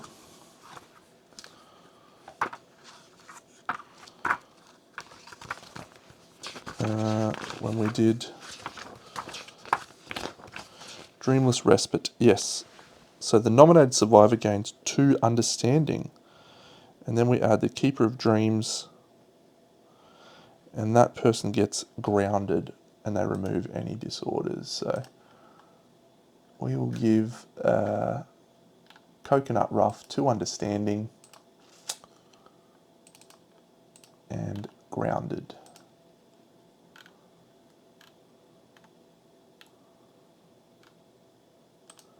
Perfect. So she'll set her insanity to 2 because she can. So Coconut Rough will come out. She's a girl. Glow, we probably don't want to risk it, but she has got insanity. Urza has to come out. Alistair will come out. Yeah, I guess we'll send Glow out. And we have our 5 departing survivors. Insanity, insanity, insanity. Jellybean has no insanity, so we need to sort that out. All right. First Crimson Day done. What gear do we want? That is the question. What gear do we want in this first year? We'll get 4 bloody cloth. I like that. I like a lot. We lose our regular cloth. And we lose 3 of our founding stones. That was a good trade though. I'm happy with that trade. So, Crocodilius Maximus. What can we craft from your crockery? I don't really want to craft anything with the... So, the Crimson Dress is a fine choice for us to craft. That is the body piece, so we will definitely craft that piece. Weapons, I'll come back to that. I really want to try this side. What do you need? Vein class 13. That's a long way away. It's a long, long way away. All right, Skinnery. I'm sure we craft a rawhide vest, craft a rawhide headband, craft rawhide gloves, pale fingers. Do the pale fingers require anything? What other options have we got? Nothing. Okay. So it is probably a rawhide gloves or bandages. Oh, bandages are so good against this guy. No, we'll go rawhide gloves from the pale fingers because I don't think there's anything that requires pale fingers specifically. Ah, the Qatar did. See, the Qatar's actually really good. Gets you extra evasion. Finger darts are fun. What do they require? Pale fingers and a scrap. We don't have that. Can we craft anything? What's the longsword do? Honed 3, reach 2. Reach 2 is nice. It's heavy though. Saw, Crimson Bone, and 2 feigned glass. Wow. Alright. Organ grinder.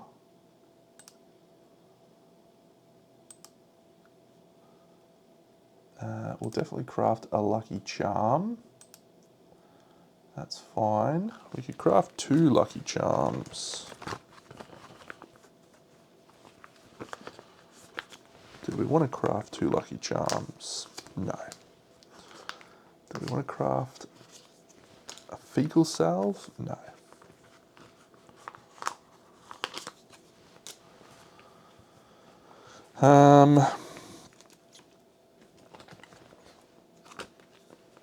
All right. So I guess that means we're going to the bonesmith, and we probably are crafting, what's that require? 3 skulls. That's such a waste. Skull and immortal tongue for a bone axe. Yeah, I like the bone axe. It's not great against this guy though, because he's got a lot of stuff. So maybe we just go a bone blade. Yeah, no, we'll go a bone blade. That's fine. Do we take bone darts? He doesn't have any dangerous things, so let's not worry about it. I reckon that might be it. I reckon we might save the rest of our stuff. What are our weapons? 1 founding stone, 1 bone blade. Wow, we're just punching with fist and tooth for the next little while, are we? Okay. That seems a little risky.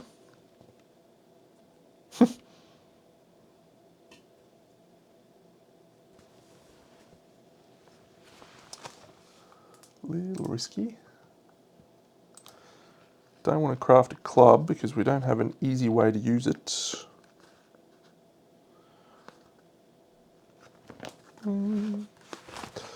So do we just keep all of our veined glass, or do we make one of these? The blood glass longsword is quite good. 3 strength, 2 and a 6+ to sword. Blood glass guitar is awesome too. What's the dagger? Can we make the dagger? Honed 3.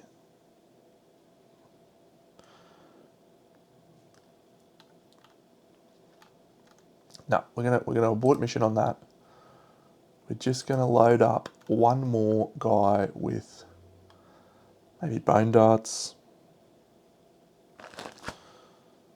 Frail. When you attempt to wound a super dense, the weapon breaks. Yeah. No, we'll just go another sword. We'll just go another sword. Alright. 2 swords, and our luck fighter will go with fist and tooth. Okay, bloody close. Oh, we've got a scout too, haven't we? Oh, jeepers. Maybe this plan to innovate in the first year was an awful plan. It very rarely is the right thing to do, you know. You're better off with your resources, almost certainly. Crimson dress.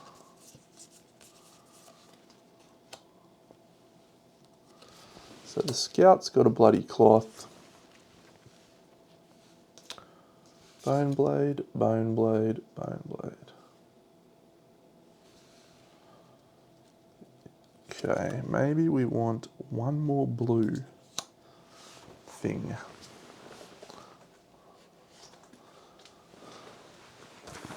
Can we get a luck activated on our luck survivor? Fecal salve, I never like it. Feels like a waste. The dagger is a red. No, so it's either fecal salve or bust. Yeah. Fecal salve gets us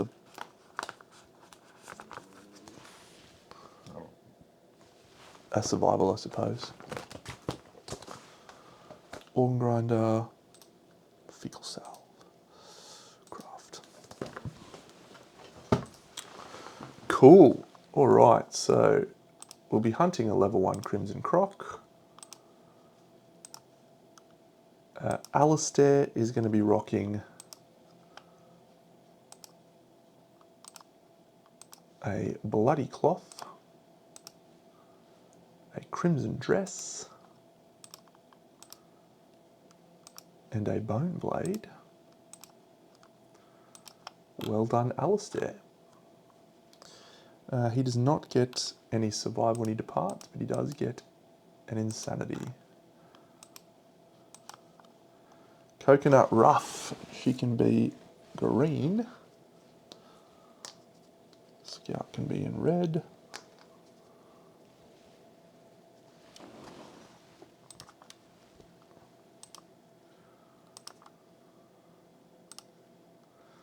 So Coconut Rough has literally... Oh, what? How have I never looked up that? Was that one? Oh, combat stats. What? Scribe Guy is an absolute animal. This app is just ridiculous. Bone Blade, Bloody Cloth, done. 1 insanity when you depart. Done. Glow, so Glow is just going to have a Founding Stone and a Bloody Cloth. Well done, Glow.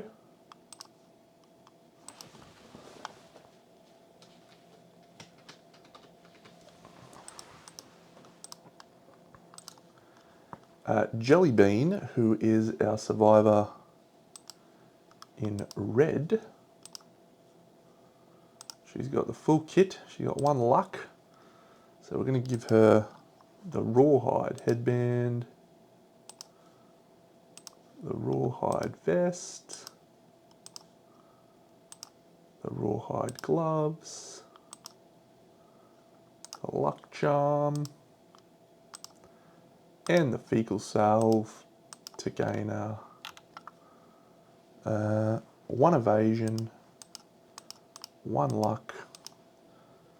When she departs, she gains 2 survival.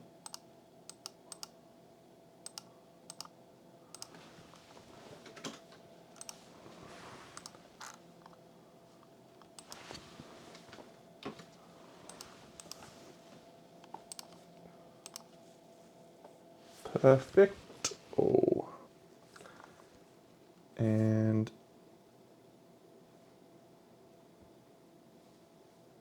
we might have to give her the Bloody Cloth as well to give her an insanity. So she doesn't have 0 insanity. Perfect. And the Scout Urza, she is naked as the day she was born.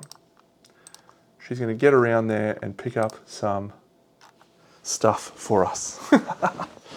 All right, we're doing it. We are departing to fight a Crimson Crocodile in Lantern Year 1. And then we've got Smog Singers or Spidicules to fight. What a fun time. What a very fun time.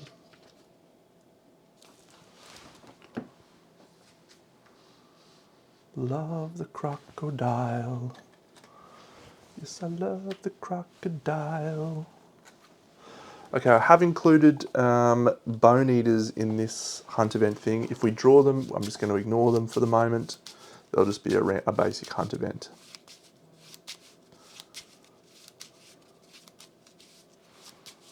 All right, done. And then the crocodiles hunt events.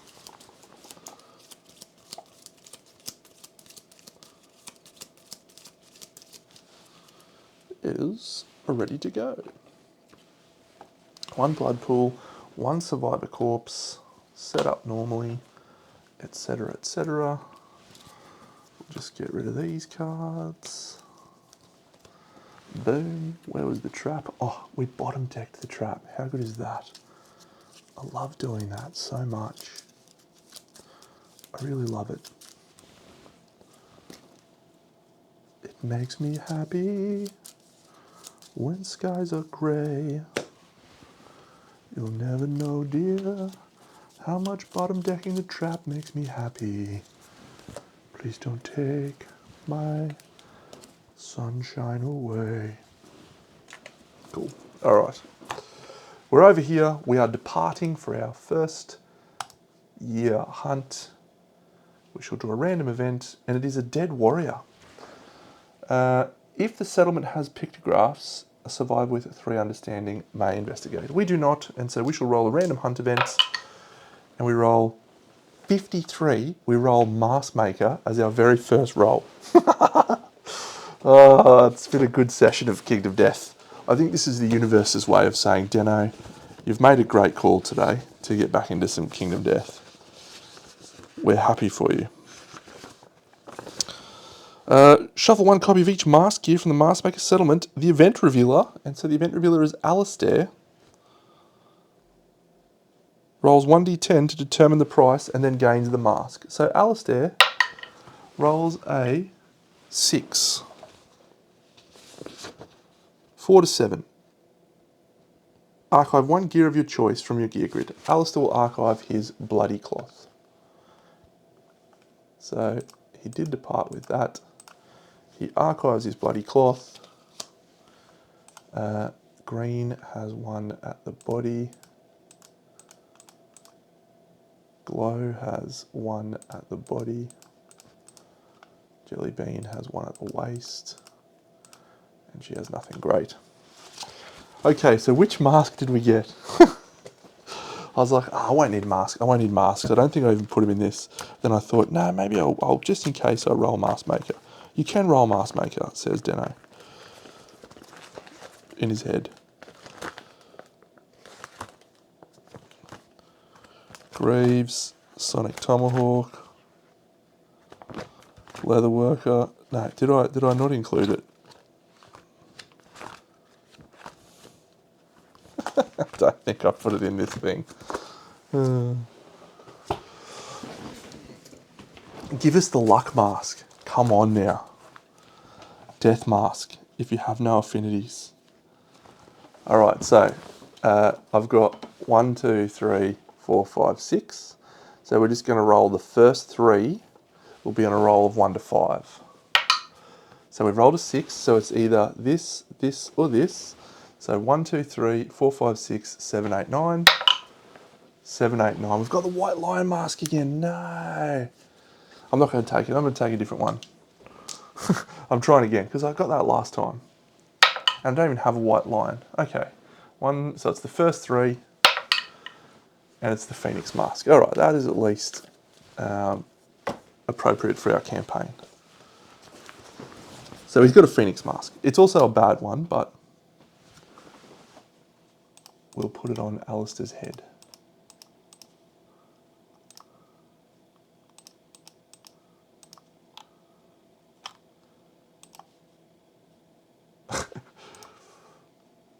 What is going on? Phoenix mask. Get around it. So Alistair has got a Phoenix mask on. If insane, you may dodge 1 additional time per round. Okie dokie. Oh, why is his insanity 51? Scribe guy, you're killing me. His insanity should be 6. Her insanity should be 3. Hers is 2. Hers is 1. Hers is 1.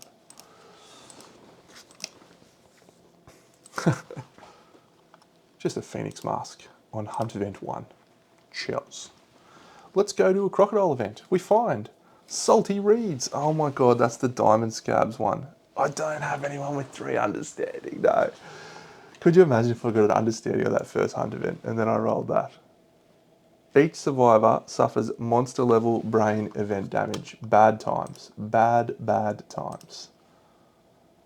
Manage departing survivors. 1 brain event damage. Yeah, roll a random hunt event. Great. We roll 100. I've gone 53 and 100. Who needs to level up to maximum knowledge? Who needs it? Let's just roll the best results without it. The finale.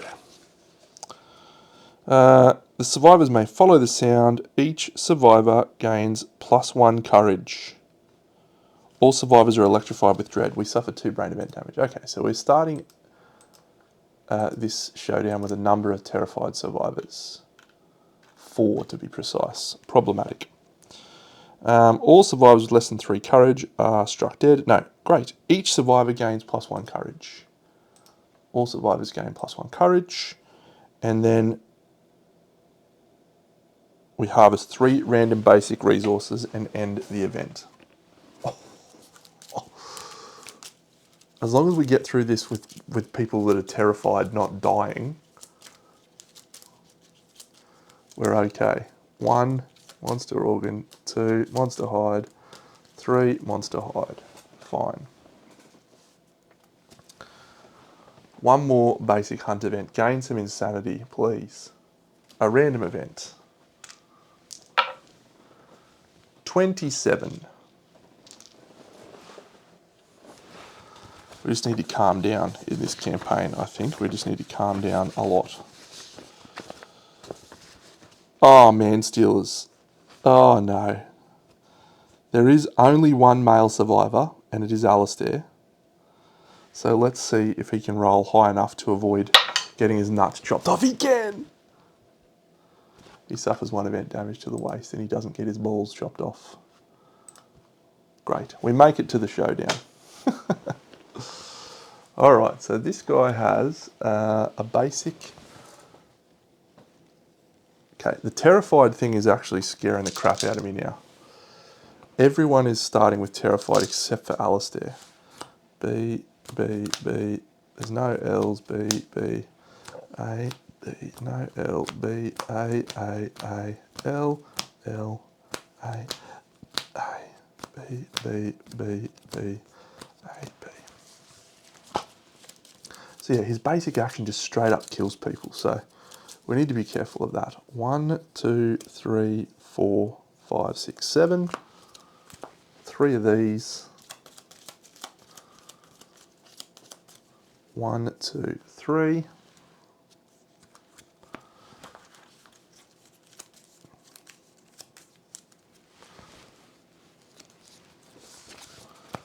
All right.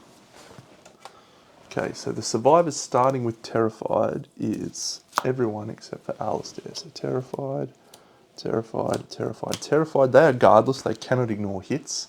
Very bad. We do gain 1 random terrain card set up normally. Okay. Make sure I got all the rubbish ones out of there. The ones that shouldn't be included. Yeah, we got a cool we got some cool ones in there. Resin dung ball, silk nest, egg sacs. Okay. So we just have 1 random terrain card, and it is hopefully something that gets us an advantage. A toppled pillar gets us no advantage. Very well. Where do I put my toppled pillar? Probably the more important question is, who cares where the toppled pillar goes? Alistair we want front and centre. We need a new survivor as well. We need a couple of new survivors actually. Let's grab some from the cabinet.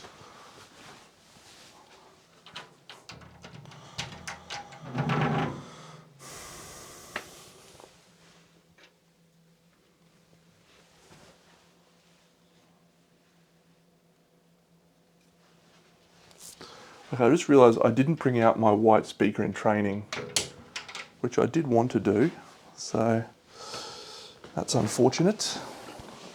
Maybe, no, that's okay. So, Urza's the scout. She just needs to get out of here.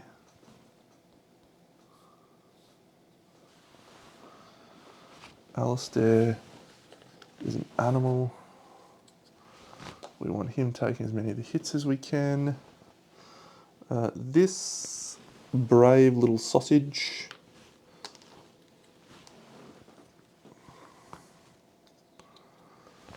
That's her.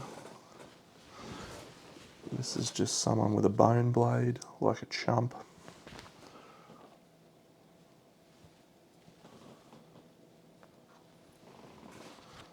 And she's our scout. She's our scout. Okay.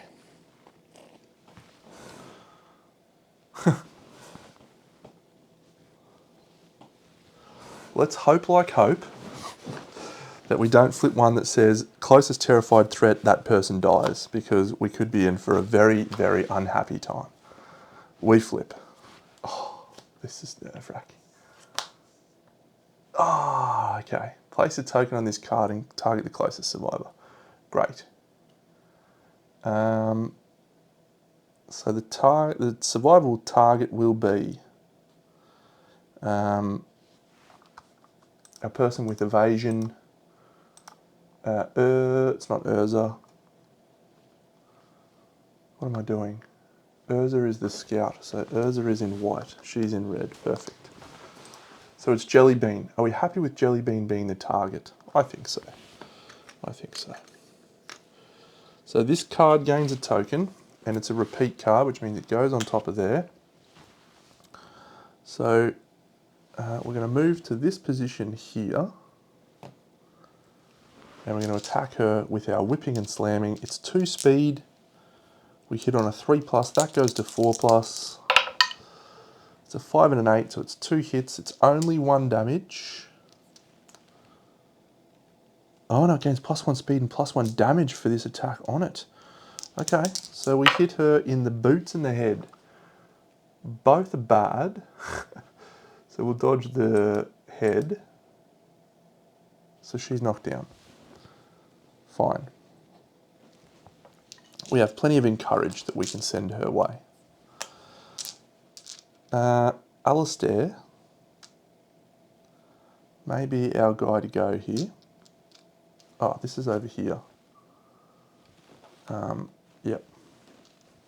This is here. Okay, sweet. So I'm going to go with Coconut Rough. She's going to set her insanity to 2.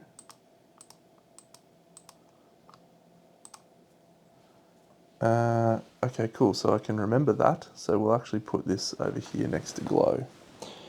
And then she's going to give up her action to clear her terrified status. So Coconut Rough is no longer terrified. Great stuff. And she'll then move 1, 2, 3, 4, 5. We will fist bump. Oh, we got no survival. Jellybean is currently knocked down.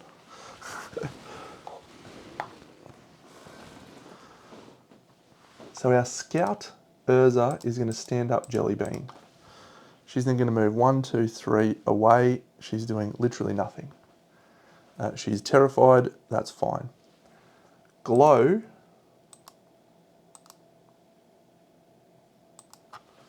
She's going to harvest the survivor corpse. She rolls a 4, so that's a random basic resource and 2 insanity.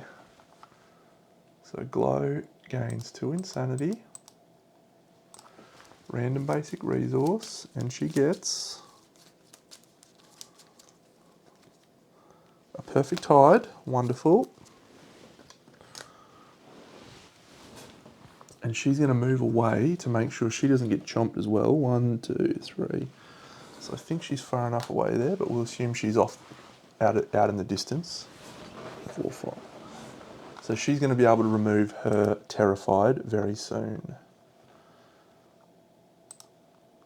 Okay, so we've only got 2 people attacking. So yeah, let's go with Fist and Tooth on Jellybean, having a swing on the Croc. 1 hit. Oh, I just realised. It's a super dense location. She needs to roll well here. She literally rolls a 1 and he rolls to the right.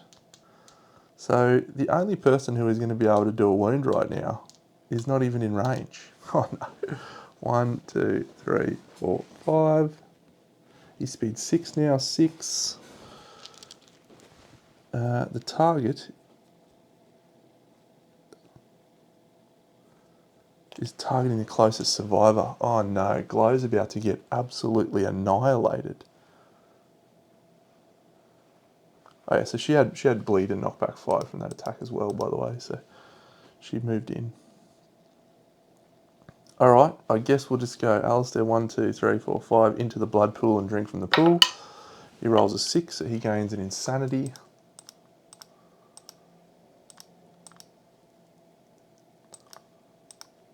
Okay. Bad turn. Glow's about to get targeted. Oh, I really should have placed the 99 finger spine. Place it on top of the deck.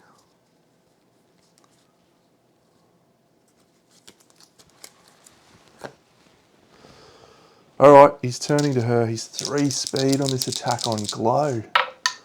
1, 7, 6. And these are 3 damage apiece. Waist and hands on Glow.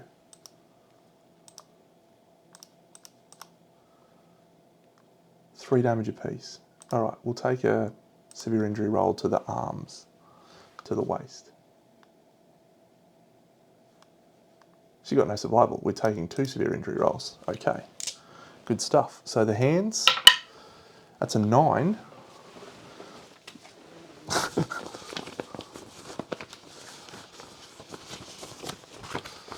Alright, the hands, a 9 is a dislocated shoulder. Gain a bleeding token. Cannot activate two-handed or paired weapons or use block. Alright, and the waist, she rolls a lantern 10. She's knocked down. Great. Glow is in a good time. She's having a good time, having a good time. Yeah, that's possibly not as good as we would like it to be.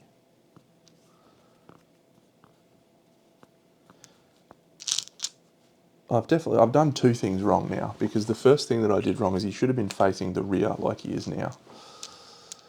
Alright, I can fling a stone. If we fling a stone and there is no critical hit, we know the 99 finger spine is on the top. So yeah, that's bad for us. That's really bad. Alright, we will stand, Glow's the only chance we've got here. We'll stand her up with Jellybean, and she will have to swing twice. She will use her founding stone and attack with the founding stone. So it hits on a 7, 6, 5. So 2 5s. Come on. So an impervious and a vasodilated. Alright, so we'll do the impervious first. Is that critical? No, she doesn't have any luck.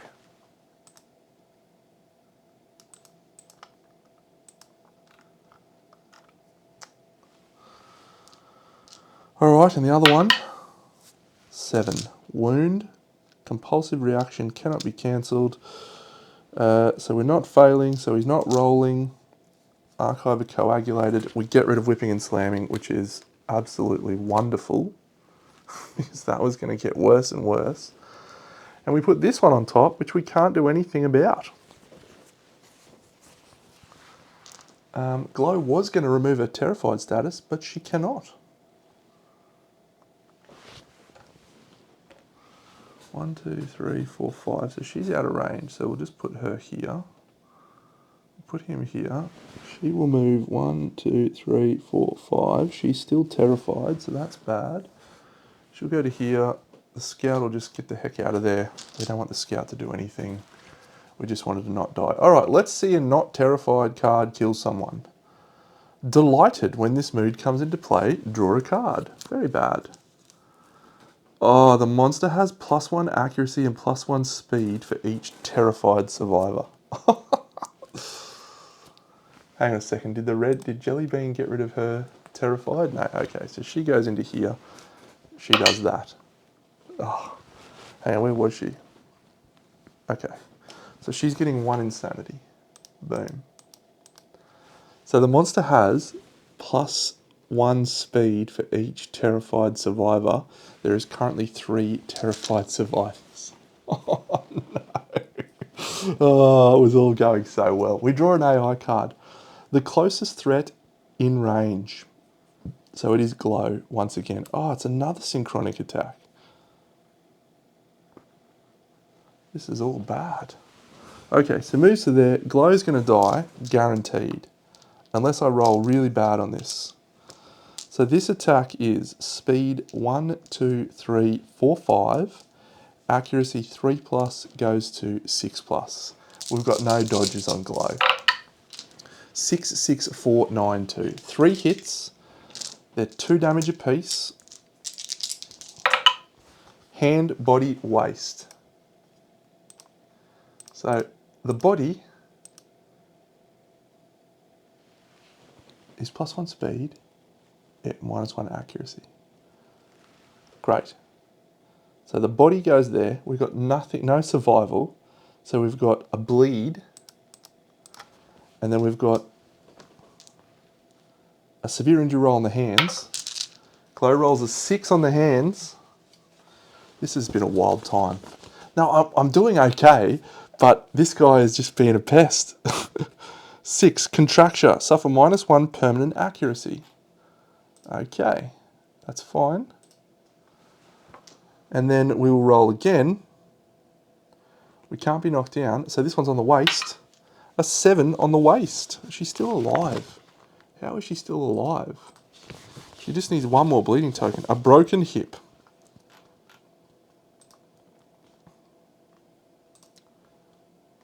The injury is permanent and can be recorded once. Gain a bleeding token. You can no longer dodge. Well, that's fine. Barbed Tail Whip is done. We suffer knockback 5. We will move back in our turn, and we'll throw our last Founding Stone, and we automatically critical the Crimson Fin, and he's got a lost tail. So we automatically get a Crimson Fin. Wonderful. It's in the top 5, yep, perfect. And we do a wound, but she just needs 1 more hit to die, so that's fine. However, we've got a few more options now. So, Glow, still terrified. Scout, still terrified. Red, gonna give up her terrified because she now has 1 insanity. Her act is done. So he's a little bit less dangerous now. She's gonna move in with her bone sword and swing twice. That's an 8 and a 9, that's 2 hits. Vasodilated. And a reflex. Oh, we're suffering brain damage. Can you get out of here, buddy?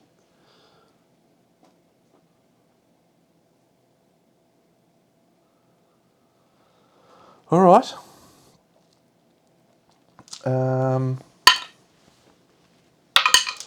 So that's a 7, so that's a wound. Good.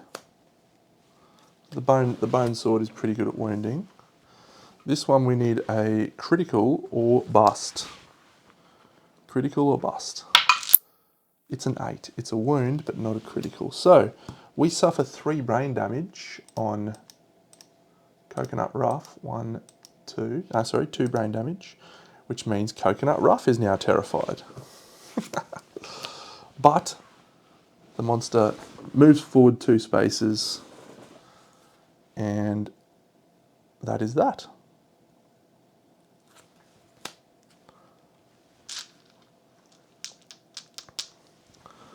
Okay, yeah, so she's going to go there. Alistair's going to go 1, 2, 3, 4, 5 to there. Scout's staying away. That's the end of our turn. Oh, we do need to put a Vasodilated on top. So that's a... You archive those, don't you, Deno? Yeah, archive this. Archive this.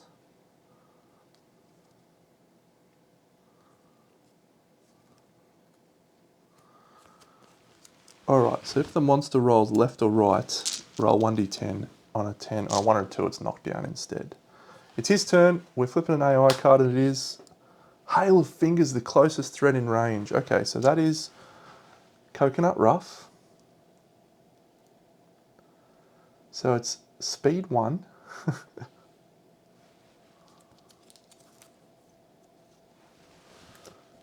that gets an increase of... We've got 3 terrified people. Oh, he's only hitting on 10s here. Okay, this could be good. Yeah, 1, 2, 3 terrified survivors. So it starts at speed 4, plus 1 for each of its wounds in the wound stack, which is 4. So it's speed 8. But because he's delighted, he only hits on 10s. And he's targeting Coconut Rush. No hits. Get out of here, buddy. So I think with this one he moves into range. He goes to the maximum range. 1, 2, 3, 4, 5, 6. So we're going to do that, and we're going to let Alistair go in now. 1, 2, 3, 4, 5. Alistair's going to swing with the Bone Blade that he is wielding. Hits twice. He is in the right spot, which is good. So that one and that one, that's a coagulated. All right. Cool, so we've got a reflex, that's great. That's not a first strike, but we're a 2+ to wound. So that could do, is that going to knock us down, Alistair? If it hits the waist, it will. Okay, so we'll go for the sparkling tiny ear.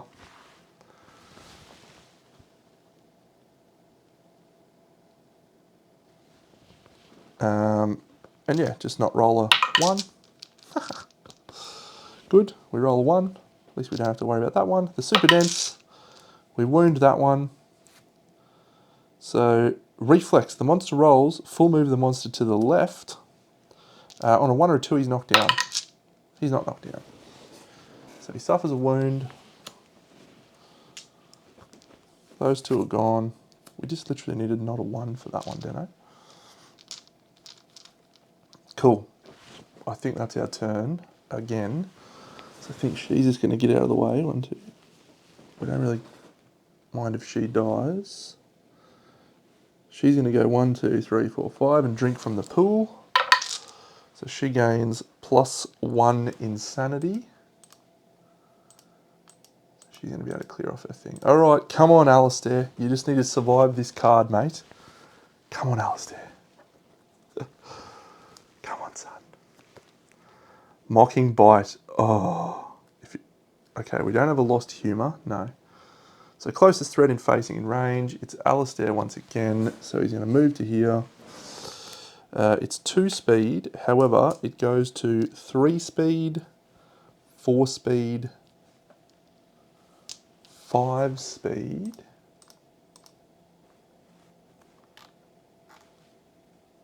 No. Yes. We've got 3 terrified survivors. So it's 5 speed. But his accuracy goes to 6+. Okay, so he rolls 4 hits. Well done, Deno. Head, head, body, hands.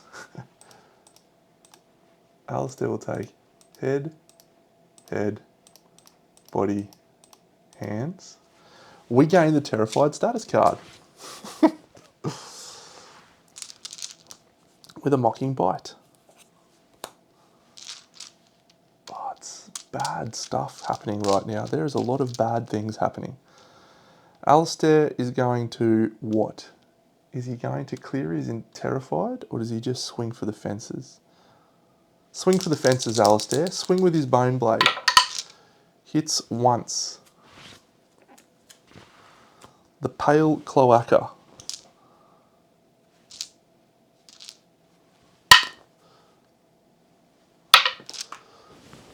Roll it in the tray, Dano. It's a 4, it's a wound, because he's got a permanent strength. It's not a critical, so we don't get a free paint. But we do get a wound. So none of these cards that are left do automatic death from the terrified.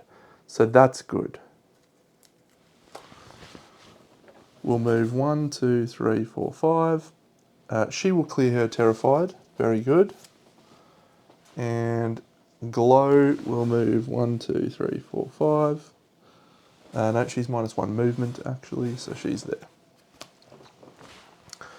All right. We'll let the buffhead go, and he's going to flip a new card. He's going to flip one of these, and he flips Mocking Bite. Gain the Terrified Survivor status card. If you already have it, you are knocked down. Okay, so he's going to go for Alistair. We'll go to there. His speed is 1, 2, 3, 4, 5. He's hitting on 6s. So miss, miss, miss, miss, miss. Come on, let's go, Dano. Now's your moment. All right, Alistair, swing for the fences, son. 1 hit.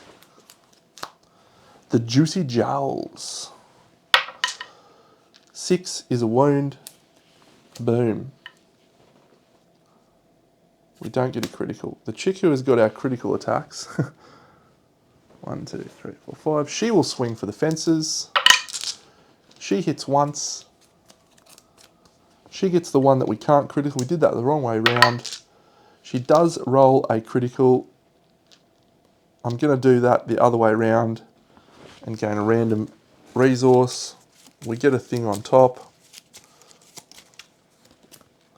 Pale Flesh. That's there. That one's archived. This goes on top. We can't do anything with it right now.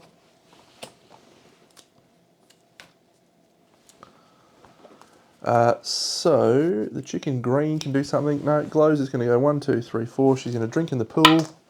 She gains a Lantern 10, which means she gains 1 insanity. Oh, she could just remove her Terrified at any time, so she'll remove her Terrified.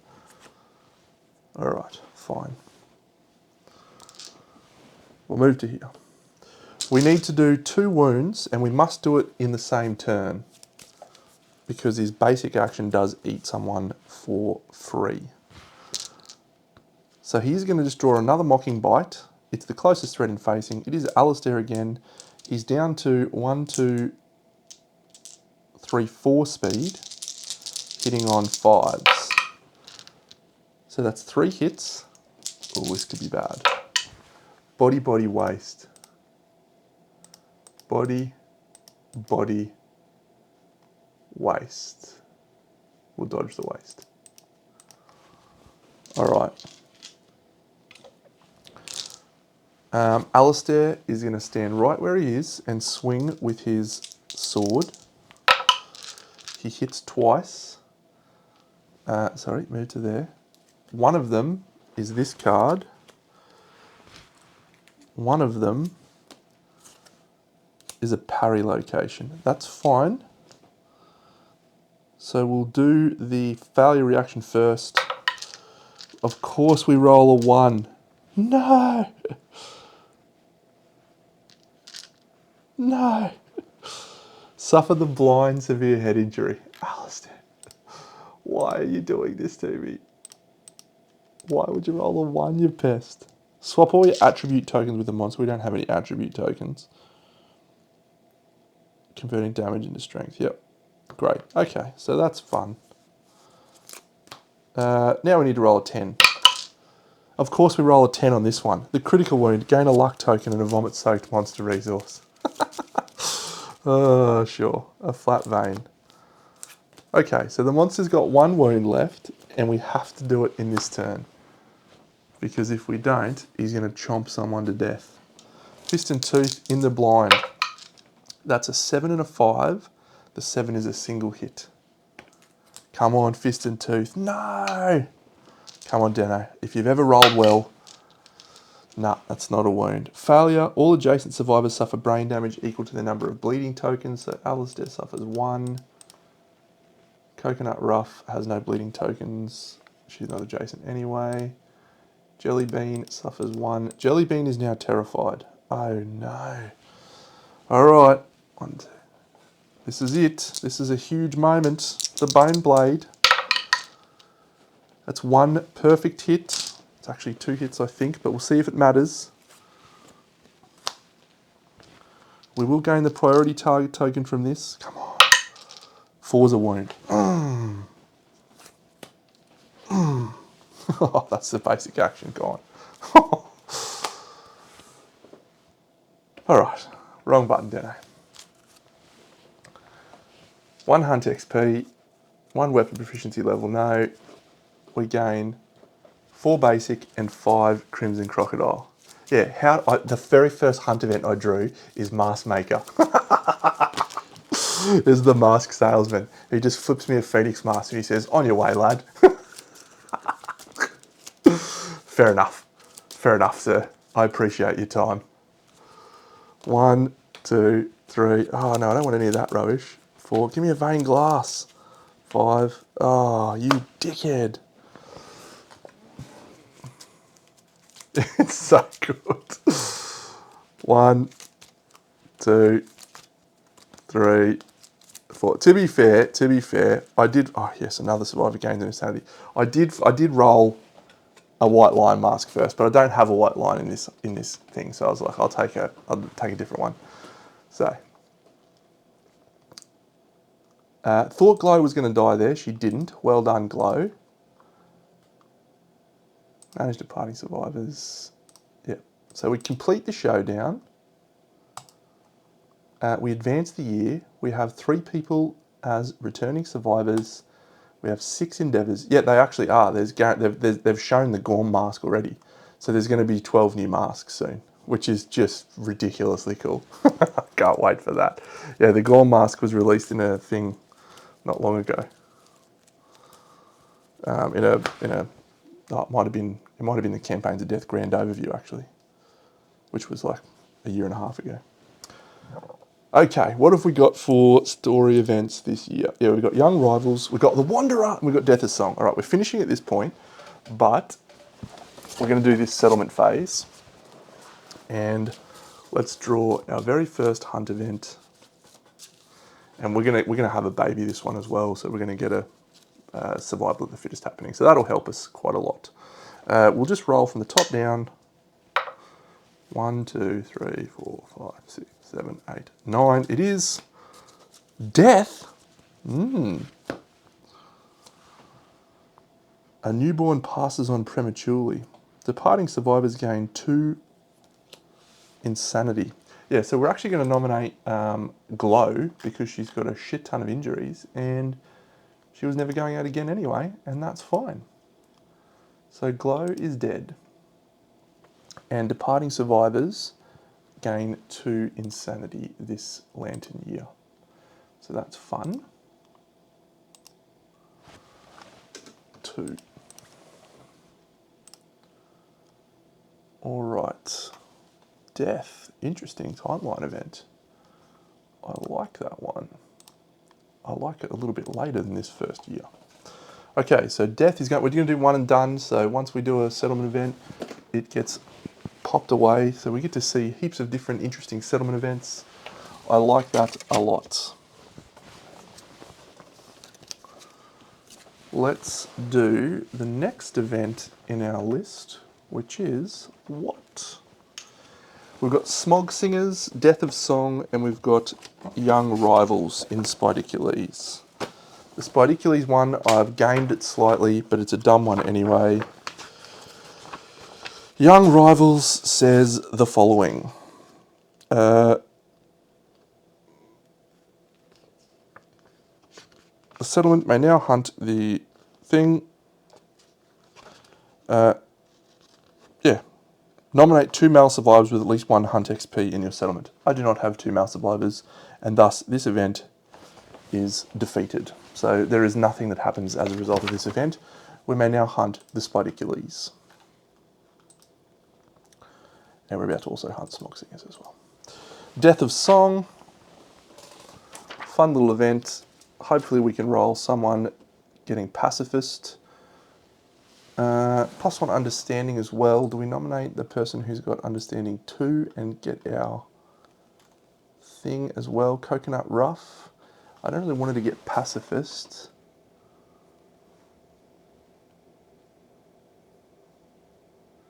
Yeah, we'll just take Lucy, I think. No, Lucy's dead.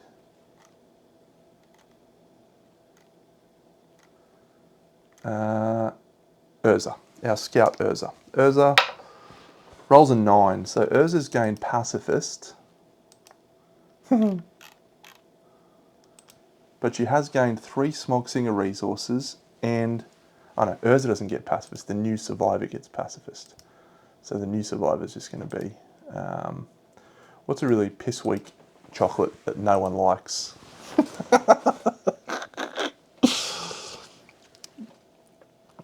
Reese's peanut butter cups. No one likes those things. Bounty? Oh, Bounty's a great one. What is wrong with you?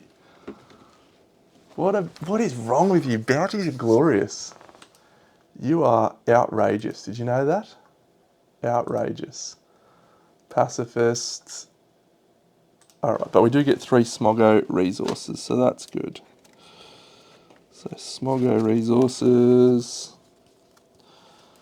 Come on, those ones that give us free music innovation, so we can get a free Song of the Brave and a free drums.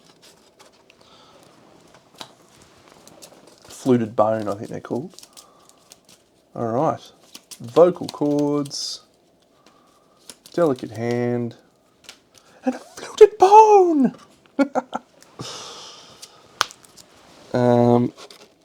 I don't know, it's an 8+ with a reroll if you've got Survival of the Fittest, so I usually feel like that's a pretty good roll. It's a pretty good roll for that, to go for that. What else have we got? So we've done Young Rivals, we've done Death of Song. Let's do Candy and Cola. Alright, let's enjoy this experience together. Candy and Cola.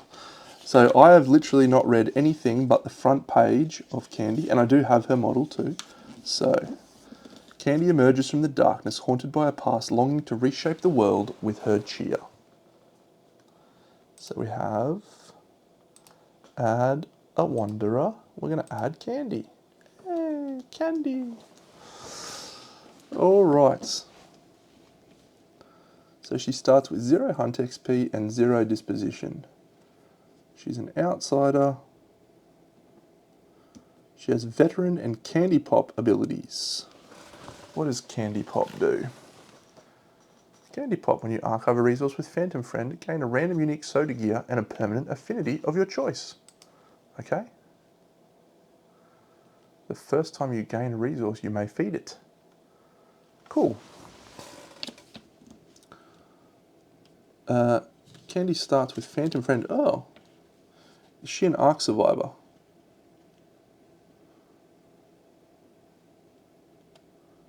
Cool. So she is going to gain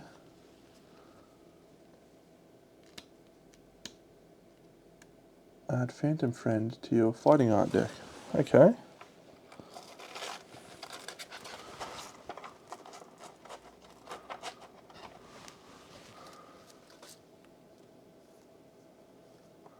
So we have this fighting art, Candy and Cola. Add Phantom Friend to, yeah. Cool. Candy's gear, she gains with the Gladiator Garb and Sharpened Heel. I love Candy and Cola. The Gladiator Garb and Sharpened Heel. Gladiator Garb, Sharpened Heel. Okay.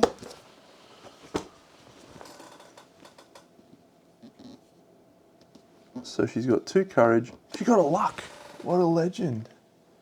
2 courage, 1 understanding, 1 Lumi, 1 torment, 1 systemic pressure, 0 insanity. She's movement 6. Huh, that's cool. And, alright. So, Candy is an Ark survivor.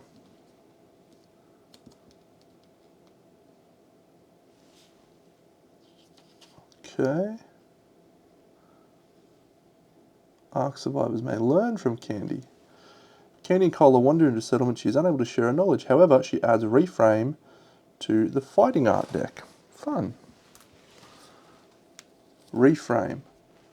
During your act, you may spend 2 survival to remove 1 of your disorders. What is that? That is stunning.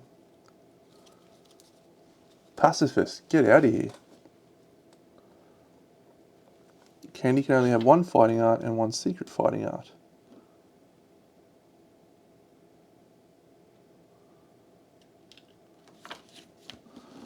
Alright, the stinging smoke arrived first, the bitter ache of smelted metal that scalded their throats, the strangely alluring scent of burnt flesh, the stone dust glittering to ash in midair. Stumbling out of the sickening plumes, a stranger emerges from the cloud and darkness.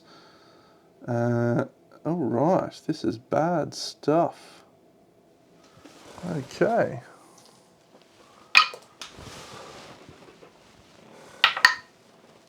That's 8, 9. Good. Gain 2 disposition. Candy skips the next hunt. She reduces her systemic pressure by 1 and gains +2 permanent strength. Okay.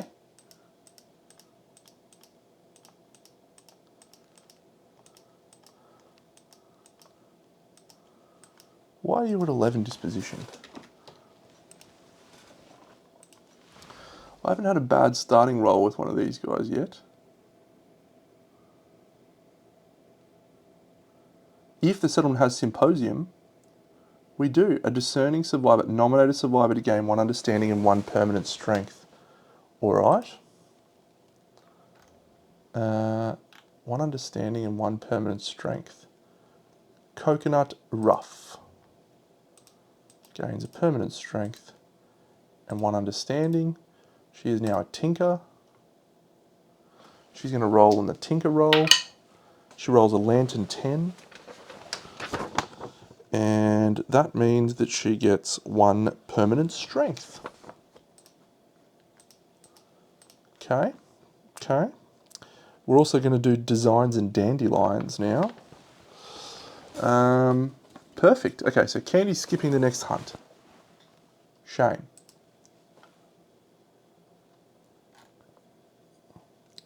So Coconut Rough's going right to the top. Urza is not. Jelly Bean's going to the top. Candy's going to the top. Cherry Ripe's going to the top.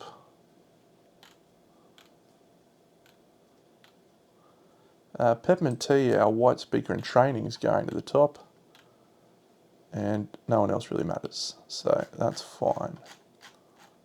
So we're skipping the hunt with Candy.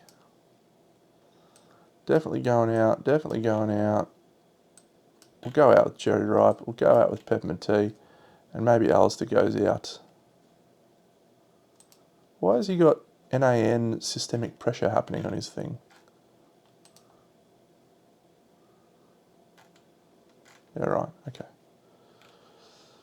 Sweet! Alright, Candy, my girl. What does her gear do? A Savage Sharpened Heel. After making a wound attempt roll with this, you may gain a bleeding token and increase your roll result by 2. That is an unreal weapon. You may gain a bleeding token to ignore a hit. Okay, well let's just make some bandages and she will be an animal. Holy shit. And we've got this reframe in our fighting art deck as well as this. Cool. So we're not going to, we're going to use those eventually, I suppose. Now, what did we have to do to get a random thing? I don't remember. All right, what we're going to do now, before we do anything else, is we're going to have a baby. We're going to archive our love juice, and we're going to hard roll a 1 would be fine, or a 10 would be even better. Let's roll the blue dice of doom. It's a 4, so that's fine. A new survivor has joined us in the world, and we have triggered our new life principle. This brand new survivor will be called Lemonade. She's a female.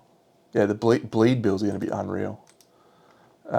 It'll be Cherry Ripe and Alistair are our parents. We trigger the new life principle, and so we shall roll on the principle survival of the fittest. Of course, this is the only one I really struggle with. I just don't know how to survive without rerolls, and I just think that the +1 strength and evasion is too good. Maybe getting more population would be better if you were trying for saviors, but I just don't think it is better. That's a 1. The parents gain 2 survival and 1 permanent evasion. Who are your parents? Cherry Ripe and Alistair.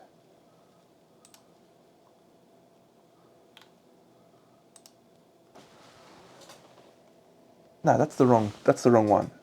The parents gain +1 permanent strength and 2 insanity. Must skip the next hunt. Fine.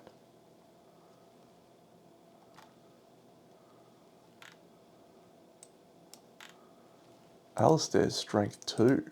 What an animal. It's about to be strength 3. I don't care that he's -1 accuracy when you've got ocular parasites. That is awesome. He also has to skip the next hunt. He's going to roll age as well. How exciting. We will select our principle, which will be new life, survival of the fittest. We have principle death, graves. We did have graves when our new baby was born. Who was our new baby? Lemonade. So she's actually going to gain an understanding from graves. And that's fine. Perfect. Age milestone.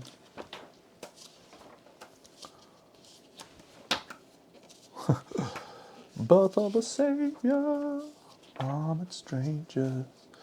All right, survivor may gain a weapon proficiency. So who did we get to age 2? We got Urza. So Urza's going to roll, oh, it's 2d6. We'll roll 2d6. Urza's going to roll, what's that? That's an 8, so a 10. So Urza's going to get a random fighting art. And she gets double dash.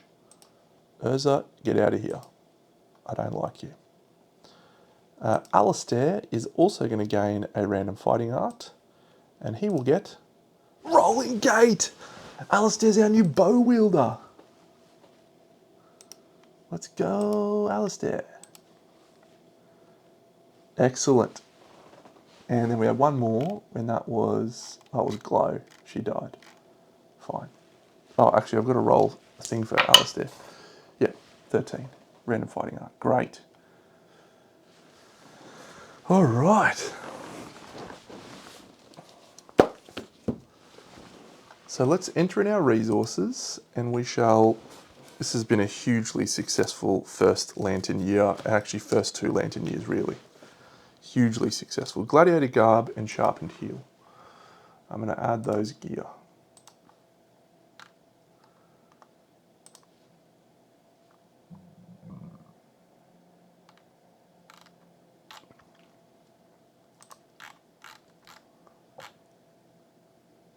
Done.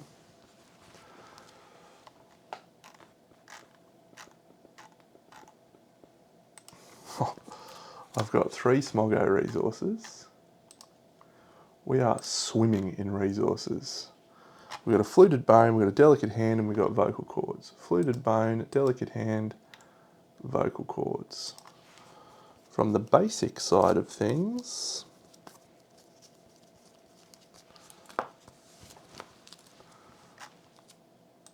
we've got a skull, a hide, an organ, the love juice, which we have already used, the perfect hide, the monster hide,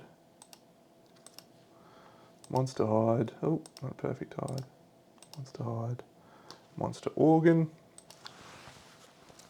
From the croc, we gained a tiny ear, a blood stool, a pale fingers, a flat vein, a pale fingers, a flat vein, a pale flesh, and another crimson fin. What can we craft from our haul? How many endeavours have we got? All right, so we innovate. Do we maybe go for... we probably Hollowstone gather.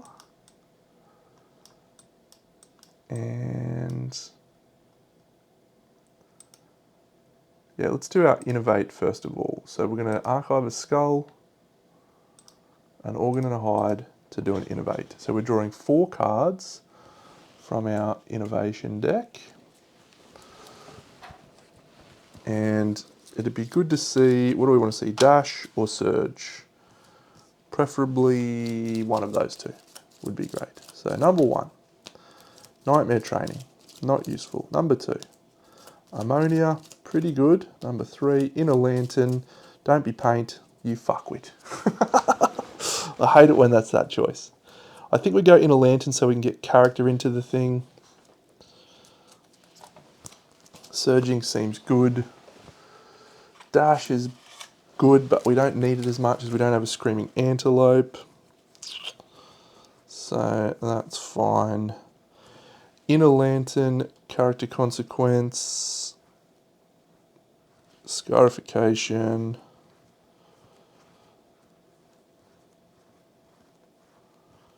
Shrine.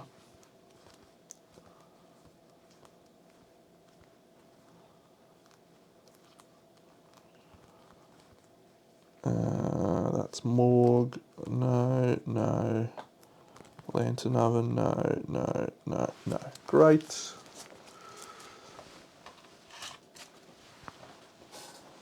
Okay. So we add in a lantern and we now have a surge available to us.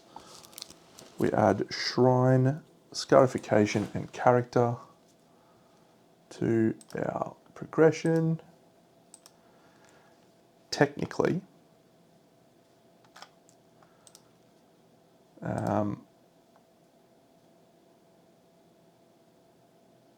again, in a lantern.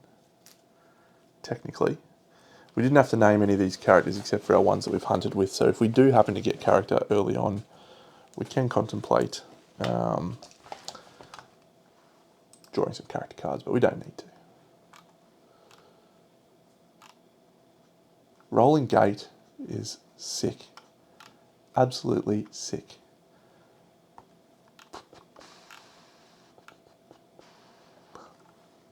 All departing survivors are gaining 2 insanity, so this is probably a good year to hunt another croc. What gear can we craft? Yeah, absolutely. You are welcome. So the Crimson Folds require an organ, and the Crimson Guard, I think that's the wrists, which lets you get an extra bleeding token. That requires a Crimson Bone. That requires a Pale Flesh and a Bone. That requires a Pale Flesh and an organ. That's annoying. You need more Pale Flesh, my guy. And Crimson Bone, okay. So, is the Barber, not Barber Surgeon, yeah, is the Barber Surgeon for a first aid kit? That's a perfect bone. A scavenger kit. We just need a hide and a scrap. We don't have a scrap, would you believe? So we could flip a fluted bone, roll an 8+, and try and get a free drums. It's not a bad option. We could use a lifetime re-roll on it. Ursa's never going out again because of her -1 evasion, so we could use her lifetime re-roll on it. Yeah, I mean, I don't hate that option, really. Yeah, let's try it. So we're going to try and roll an 8 on Fluted Bone. So on an 8+, gain any music innovation. That's a 4. We'll use a lifetime reroll into a 9. Free drums. Thank you very much.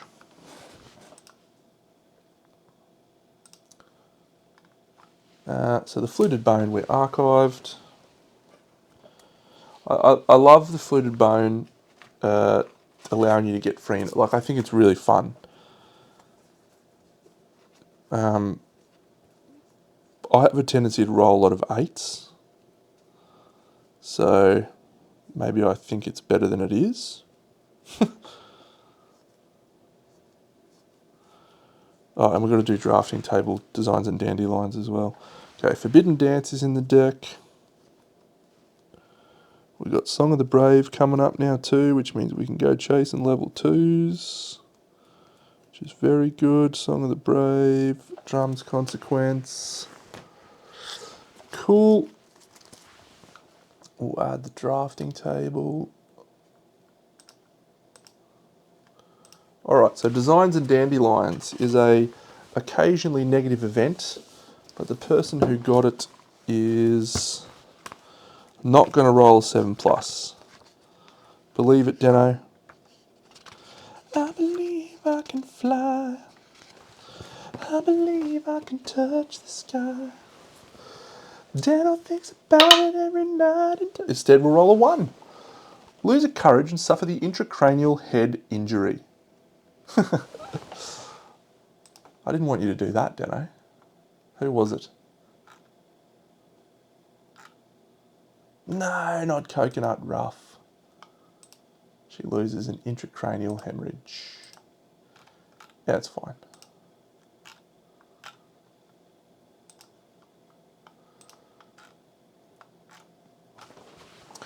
All right. So no seed pattern for her. But what do we do with the rest of our endeavours? So yeah, we're going to craft a rawhide set. The remaining bits of the rawhide set. Which is the rawhide boots, craft, and the rawhide pants, craft. Excellent. The next thing we need to craft is bandages. Craft. No. Pale fingers, I think. No, delicate hand. Fine. Craft. Okay, so that's good. The bandages are a necessity for us. It's a necessity for Candy, who's going to come out next year.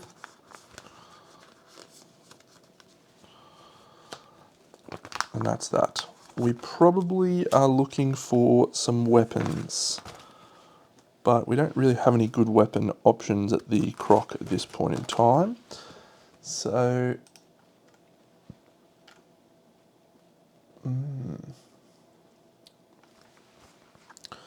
do we start going fist and tooth? Just chum down fist and tooth.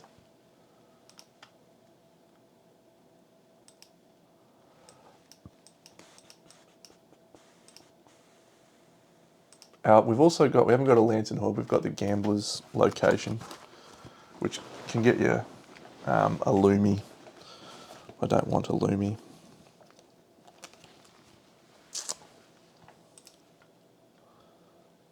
So do we just practice at the at the drafting table?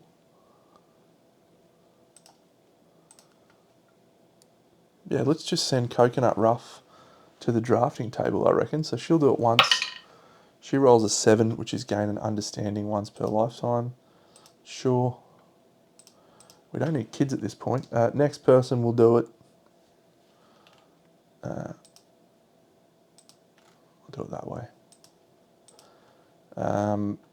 Who's got understanding 1? The person who's got understanding 1 rolls a 5, so they get... Well, Candy's also already skipping the next hunt, so we'll give her 1 understanding from the drafting table. Next person, that's a 1. What does it do?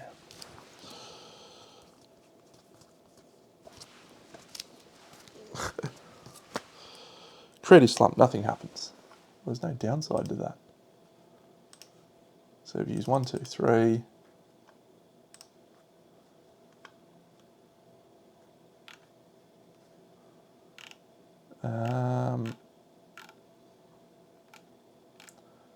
Yeah, Lemonade. Lemonade will use the drafting table. She rolls an 8, so she's going to gain a seed pattern card, but skip the next hunt. Okay. We've got one to go, so we'll do one more from someone. Nothing happens. All right, so we're gaining our first seed pattern. This is exciting. It's always cool to see what these will do. And hopefully we get one that is of use and is relevant. We'll skip, and we have flipped the hat helmet. That is not at all relevant, unfortunately. That's a shame. Yarn gripper. Okay, it's in there. A lot of effort for zero reward. I guess we just need to decide if we're gonna take another bone weapon, or I really want to try out this scythe. I really want to try and get this giggling scythe. It looks stunningly fun. Let's go craft one piece of the gear. I think we'll make the head. No, the Crimson Guard.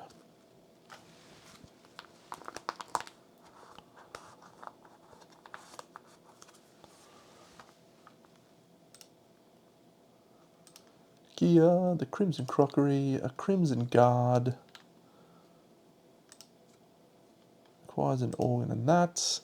I think that prevents us from making anything else from there. Damn.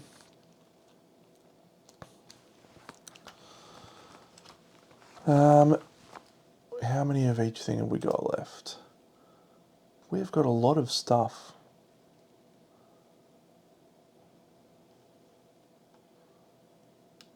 We have to archive 2 of it for the pariah.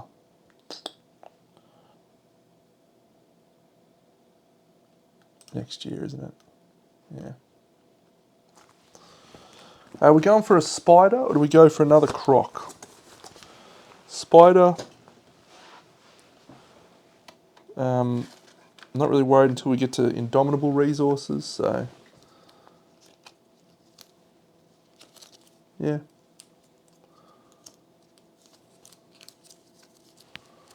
All right.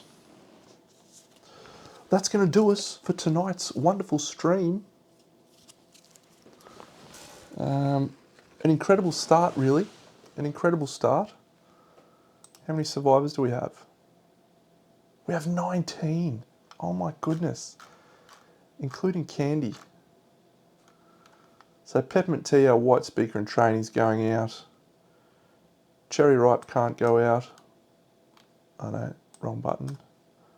So she's done. Candy can't go out. Jelly Bean can, so we'll definitely go out with Jelly Bean. Coconut Rough, we can't really afford you to go out now that you have an intracranial hemorrhage. We don't really like that. We need to get the Barber Surgeon. Maybe we go for the Barber Surgeon. So I guess we just take some little randos. Let's go here. And Red Bull. Oh, we need another person as well. Turkish Delight, sure. You can get pinned. You can get pinned. Fun.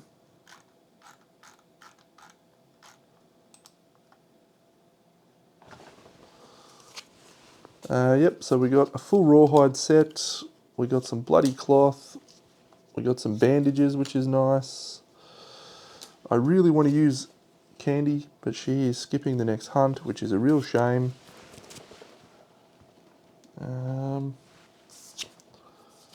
So we've archived a bloody cloth and a founding stone. That is a shame. Okay, are we any chance of getting this Phoenix mask active? It's probably a very hard no. A very hard no.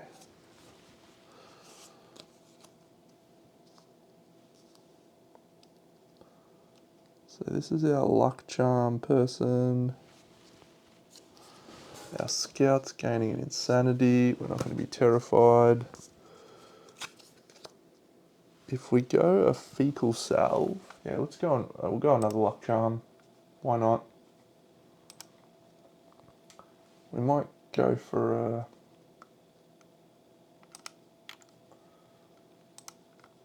bloodstool. Can we craft a grease? with 2 flat veins. Yeah, I don't hate crafting a grease and another luck charm. The luck charm will have standby for Candy, so she can activate her gladiator garb and her sharpened heel.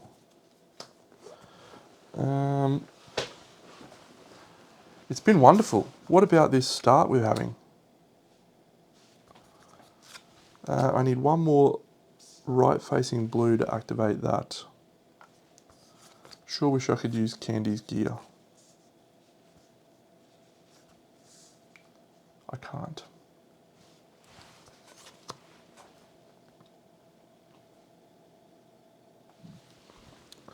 Do I make one more bandages? We're going to have a lot of bleed.